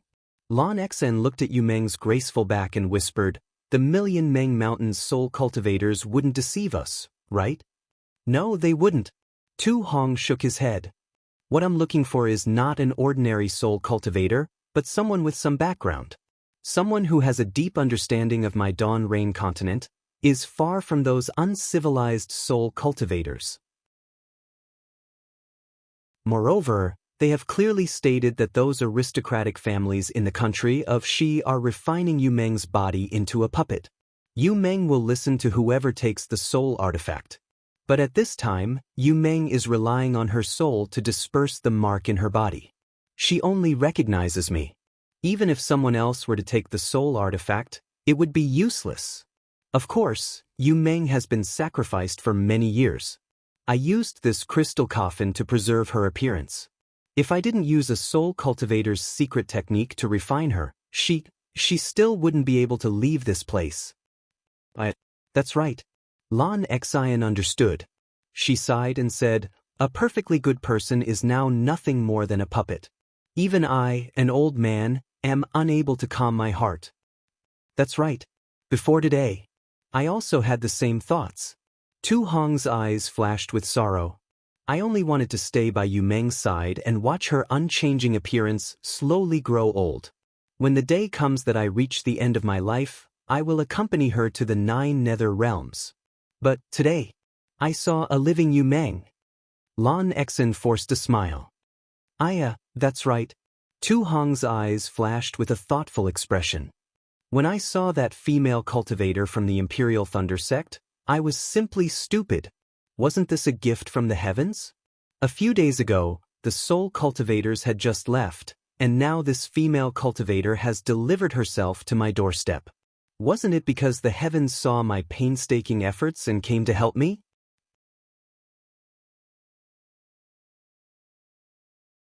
Chapter 23-27. A million soul cultivators from Meng Mountain? Lan Xian also thoughtfully asked. At this time, Yu Meng walked in with a jug of wine in her hands. She easily placed the jug in front of Tu Hong. "Oh, where's the wine bowl?" Tu Hong took the jug and glanced at Yu Meng's empty right hand. "I'll go get it." Yu Meng's expression didn't change. She lightly said as she turned around. "No need. Go back and rest." Tu Hong's face flashed with gloom as he whispered, "Yes, husband." Yu Meng complied and entered the crystal coffin again. She lay down on her back and closed her eyes. Dang dang. Tu Hong shook the bell again, and Yu Meng immediately quieted down and remained motionless. "Let's go." Tu Hong closed the lid of the crystal coffin and turned to leave the tent. Lan Xian didn't dare to be negligent. She quickly followed him out. Outside the tent, it was abnormally cold. Tu Hong looked up, squinting his eyes as he looked at the pitch-black ceiling. After a long time, he tilted his head back, took a sip of the strong wine, and handed the jug to Lan Xian. Lan Xian didn't dare to refuse. She also took a small sip, but she didn't hand the jug over to Tu Hong. Tu Hong pointed a finger above his head and said, "The soul cultivators have already said that if I hadn't spent a great deal of money to bid for this magic tool fragment called the Icy Mirror, then I would have created an icy cold space here. If I hadn't placed Yu Meng in the crystal coffin after she died, then even if they had secret soul cultivation techniques, they still wouldn't have been able to awaken her. Moreover, if they didn't have Yu Meng's soul, or if they had a soul that was extremely similar to Yu Meng's soul, then she could only move about in the crystal coffin and the ice sea mirror. A soul that is similar to Yu Meng's soul. General is saying. Lan Xen cried out in surprise. Tu Hong didn't even look at Lan Xen. He lifted his hand and took the jug of wine from Lan Xen's hand. He took a long drink and laughed. Yes, it is that female cultivator from the Imperial Thunder sect. Although I don't know if her soul is similar to Yu Meng's, since they have the same appearance, it is extremely likely that their souls are similar. How could I possibly give up such an excellent opportunity? This old man understands. Lan Xen nodded. When I assign tasks, I already switched the Imperial Thunder sect's positions and transferred them to the most core area. General, find an opportunity to capture Imperial Thunder sect's Dui Qiming. Sigh, what a pity. If it were that simple, why would I hesitate? Tu Hong smiled bitterly. Lan Xen thought for a moment and smiled. Are there any other taboos? Yes, there are a few taboos. Tu Hong nodded. First of all, the soul cultivator told me that the soul must be in perfect condition and must not be damaged in any way. Secondly, the owner of the soul must be willing, otherwise the soul won't be pure. If it carries the owner's imprint, it will break Yu Meng's imprint. If Yu Meng can no longer be resurrected, even if she changes her body, she will still be Dui Qiming. This is troublesome. Lan Xen shook her head. This Dui Qiming seems to be a couple with their captain, Cui Hongshan. He's just an early-stage foundation establishment brat. He's nothing. Tu Hong sneered. This too knows that this time I have completed the city lord's plan. How could he not grant this small wish of mine? Won't the Yanxi prefecture grant the wish of a Jindan stage cultivator from the Sentry City? Do you want this old man to? Lan Xen whispered. No need. Tu Hong arched an eyebrow and proudly said, It would be easy for this Tu to kill that bastard, but this Tu disdains it. Besides, if Cui Hongshan dies in Golden Spring Mountain, others won't say anything. But when this Tu asks the city lord for Dui Qiming in the future, wouldn't those people be able to use it against me? If those self-righteous fools from the Yanxi prefecture investigate this matter, then it will become an obstacle. This old man understands. Lan Xen nodded, but then asked, Then I, Golden Spring Mountain, won't protect Cui Hongshan? Won't I let him die here? This too won't do it, old brother Lan won't do it, and even my Golden Spring Mountain disciples won't do it. Tu Hong drank another mouthful of wine and smiled. But who can guarantee that a sword cultivator won't do it? This too can't protect a Imperial Thunder sect disciple just because he has scruples. Wouldn't that be even more of a weakness? This old man understands. Lan Xen nodded. This old man knows what to do. In this war, 5 out of 10 will remain. If the Imperial Thunder sect disciples are lucky, then they will survive. If they aren't, then let them die. Tu Hong picked up the wine jug and slowly walked back into the tent. In Lan Xen's eyes, his back was increasingly lonely. Lan Xen sighed. She knew that it wasn't appropriate for her to stay here any longer. She bowed and said, General, this old man will retire. Go. Tu Hong waved his hand. Arrange everything well. Perhaps that sword cultivator will come in a few days. Lan Xen turned and walked towards the stone wall. A powerful vortex sucked her in, and she disappeared from sight. What? There are actually so many top-grade spirit stone crystal pillars in the reception hall? Xiaohua had been called out from Cui Hongshan's seclusion room and was very unhappy in his heart. But when he heard that Golden Spring Mountain's top-grade spirit stones were used in such a manner, his eyes began to shine. He smacked his lips and said, Isn't this too much of a waste of heaven's gifts? Looking at Xiaohua's appearance, Cui Hongshan gave birth to a trace of contempt. Damn it, it's a good thing that I didn't let this bastard go, otherwise, I'm afraid he would have thrown himself onto those spirit stone crystal pillars and used his teeth to bite off a piece of the top-grade spirit stone. A wandering cultivator, no matter how high their cultivation is, they are still different from my cultivation family's upbringing. No matter how high Xiaohua's cultivation is, compared to Senior Tu Hong, the difference is like clouds and mud.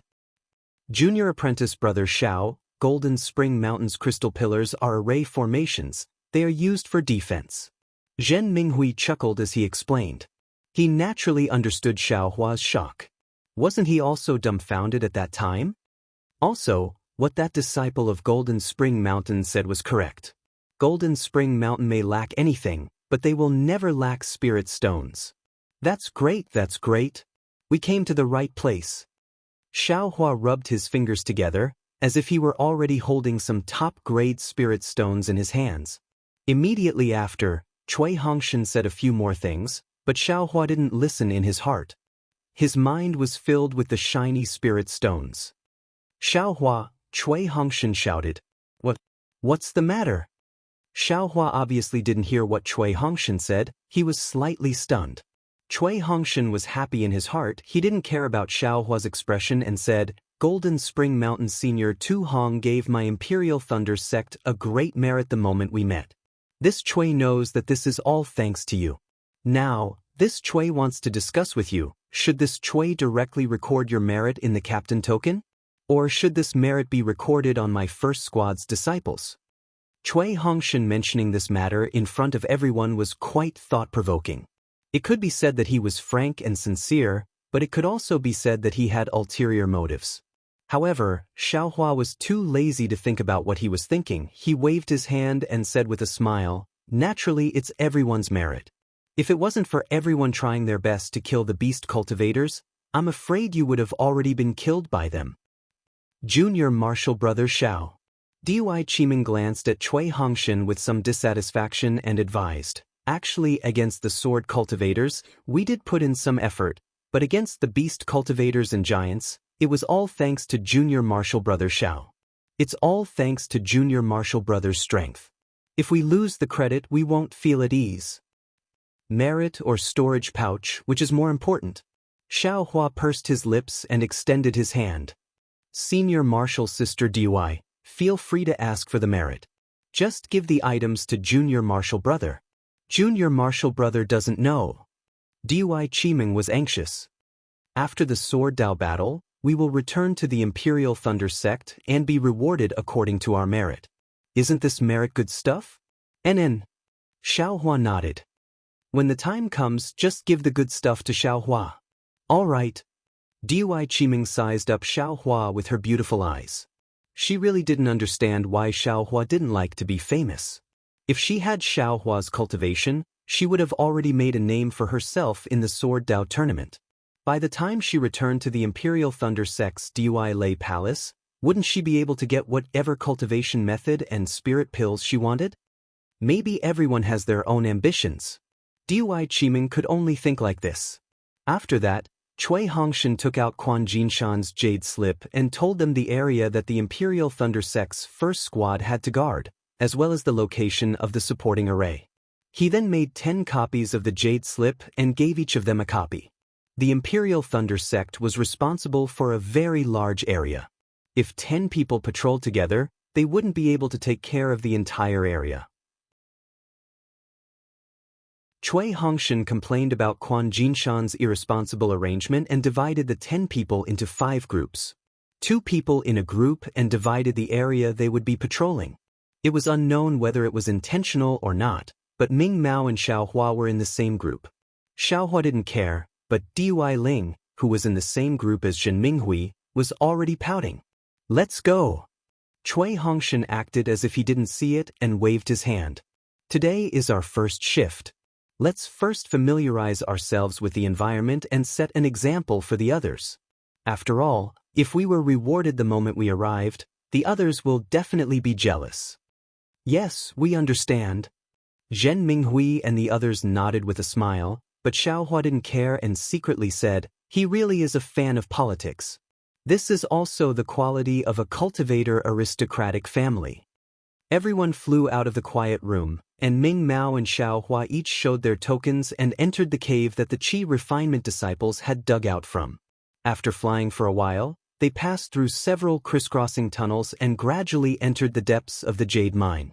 The 10 people of the Imperial Thunder Sect's first small team were divided into 5 groups and flew towards different tunnels. Junior brother Xiao. After flying for a while, seeing that Xiaohua didn't say anything and didn't make any arrangements, Ming Mao couldn't help but ask in a low voice, "How should we patrol? Should we follow the route or go against it?" It's so troublesome? Xiaohua was stunned when he heard this. He didn't expect that there would be so many ways to patrol. He thought that he only needed to fly once. I'll teach junior brother Xiao that when doing something, there should be a plan. What to do first, and what to do afterwards, all of these must be thought out in advance. Ming Mao said with a smile, otherwise, it'll be a mess. Junior brother Xiao wants to become the pillar of my Imperial Thunder Sect in the future, so you'll definitely be in charge of a branch. It's better to nurture these abilities as early as possible.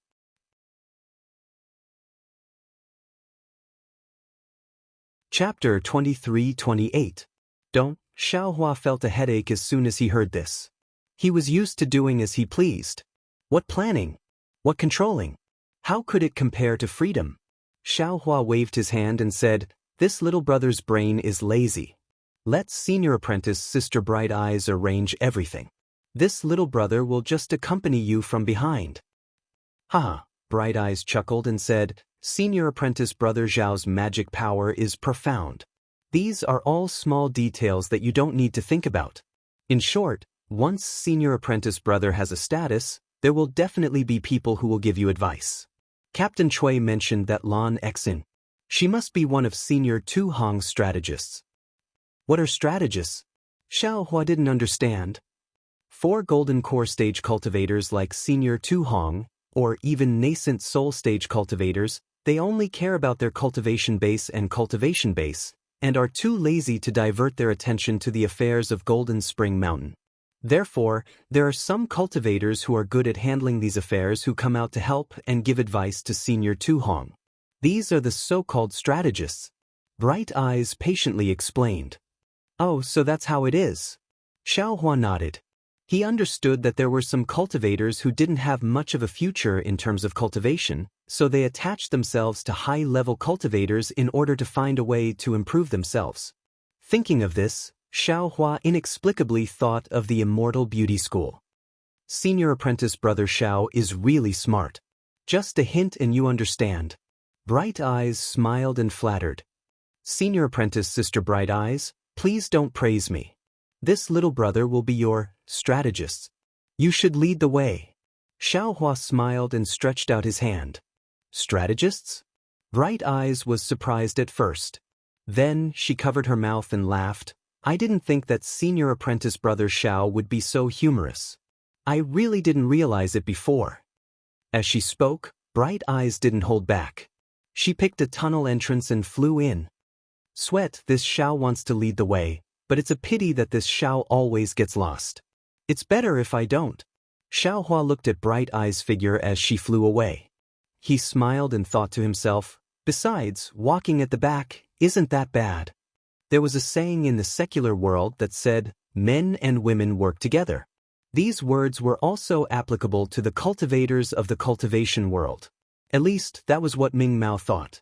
She flew with Xiaohua for half a day, and it was extremely relaxing. Occasionally, she would even joke with Xiaohua, and the two of them chatted very harmoniously.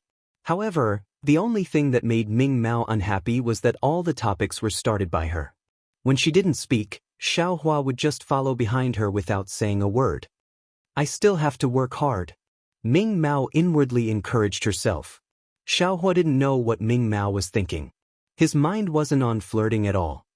His mind was already on the Spirit Stone Mine. The stone walls in the Spirit Stone Mine were rather strange. They restricted spiritual sense and Buddhist sense, and they couldn't go very far. It seemed to be a natural restriction. Although Xiaohua tried his best to release his Buddhist sense, he could only see about 100 feet away. Therefore, although he and Ming Mao flew through a few tunnels and saw a few caves, they didn't discover anything. This caused Xiaohua to be displeased. Xiaohua rolled his eyes and said in a low voice, Senior Sister Bright Eyes, didn't you notice anything strange? Hearing Xiao Hua's sudden question, Ming Mao was secretly happy. She hurriedly asked, "Junior brother Xiao, did you notice anything?" "Senior sister Bright Eyes, don't you feel strange?" Xiao Hua's eyes darted around as he looked at the spacious tunnel and said, "This is the interior of the Golden Spring Mountain Spirit Stone Vein. It must be bustling with noise and excitement. Not to mention the disciples mining the spirit stones, there must be many disciples patrolling the area. Why haven't we seen any disciples of Jinquan Mountain after flying for so long?" Ming Mao didn't think so much. Her thoughts were the same as Xiao Hua's, and they weren't on patrol. "I guess this isn't the center of the spirit stone mine."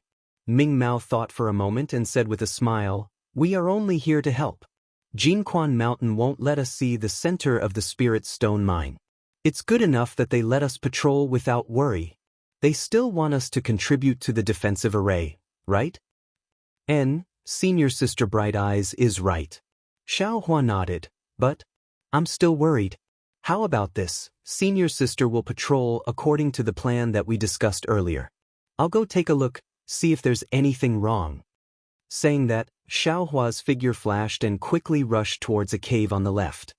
His figure quickly disappeared into the cave. "Junior brother Xiao." Ming Mao was shocked.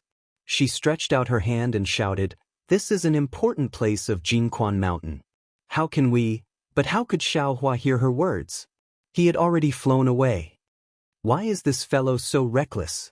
No wonder Captain Cui was dissatisfied with him." Ming Mao muttered. She looked at the place where Xiao Hua disappeared with some reluctance. Then she felt an ominous feeling in her heart. Could it be that he didn't want to stay with me? That's why he found an excuse to escape? My appearance isn't any worse than Xue Xue's. It's just that my master isn't as powerful as her master. My Dui Lei Palace is just slightly worse than Sun Lei Palace. I can't miss this good opportunity. Senior sister Dui said it right. Opportunities are meant to be grasped by people. Otherwise, it wouldn't be an opportunity. In any case, Xue Xue and he haven't undergone the dual cultivation ceremony yet. I still have a chance. And even if they dual cultivate, what can they do? For a cultivator with an outstanding cultivation like Xiao Hua, what's so strange about having a few more dual cultivation partners? If I don't take advantage of the fact that Xiao Hua hasn't revealed his strength, I won't be able to regret it in the future when Xiao Hua is targeted by many female cultivators. Thinking about how domineering Heavenly Thunder Palace is, no matter how shy this fellow is, I will still capture him. Xiao Hua didn't expect that he had already become Ming Mao's target. After he flew into the cave, he first used his divine sense to make a mark on the side. Then, he immediately put on his camouflage robe and used a concealment technique. He followed the cave and flew underground. However, after flying for nearly the time it took to eat a meal, Xiao Hua arrived at an even more remote place. He saw that this place was very messy. The ground was filled with stone fragments of various sizes. Occasionally, there were small pieces of spirit stone fragments on top of the stone fragments. "Ha, I'm afraid I'm close to the spirit stone mine." Xiao Hua's eyes lit up. He didn't have time to think about why this place wasn't cleaned up.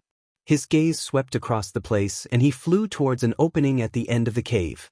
There wasn't anyone guarding that opening. When Xiao Hua flew into the cave, he couldn't help but be shocked. He saw that this was a square space that was 100 zhang long and several tens of zhang deep. The cave entrance was right above this space.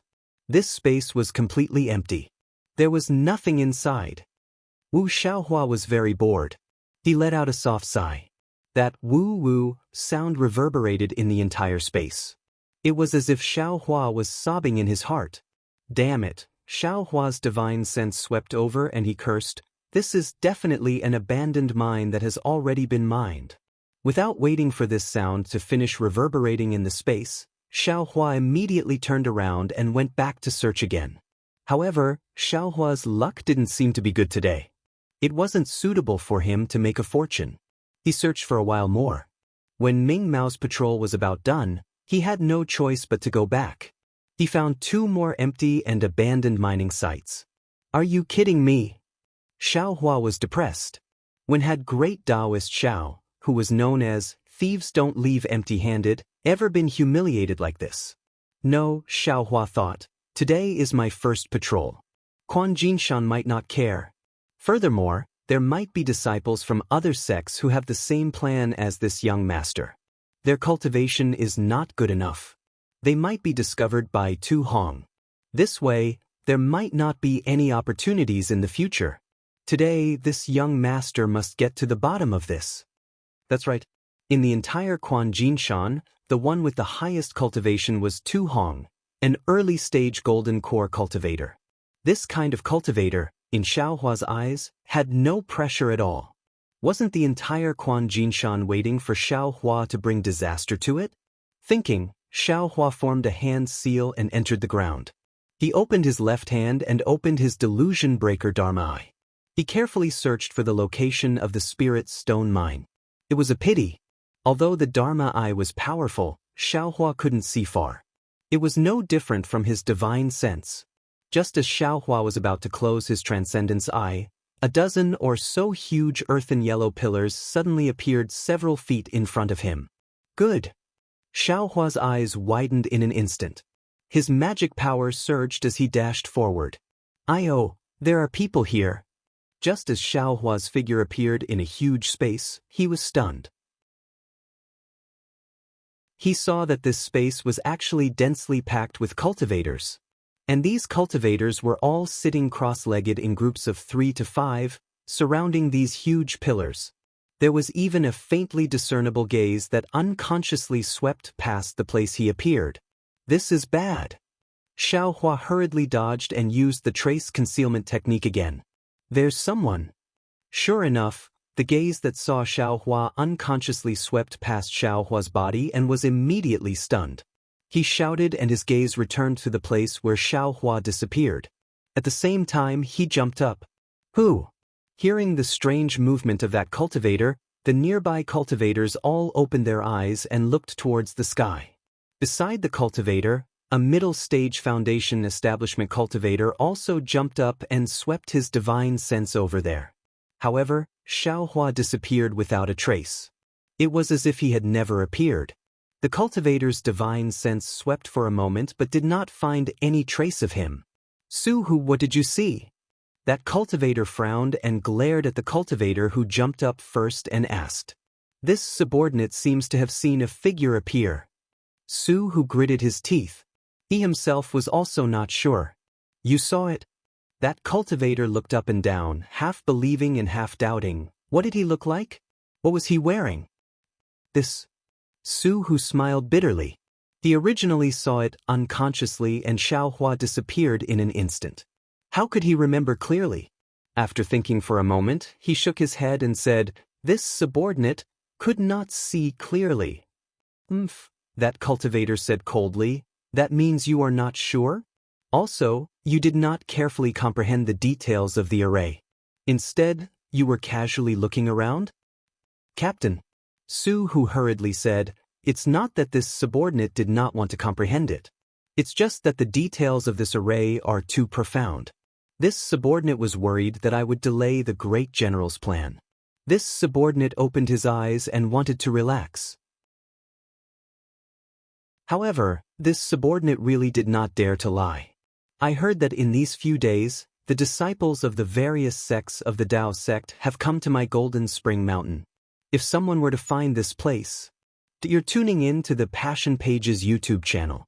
We're so grateful for your support and don't forget to subscribe to join us on this incredible journey through captivating stories.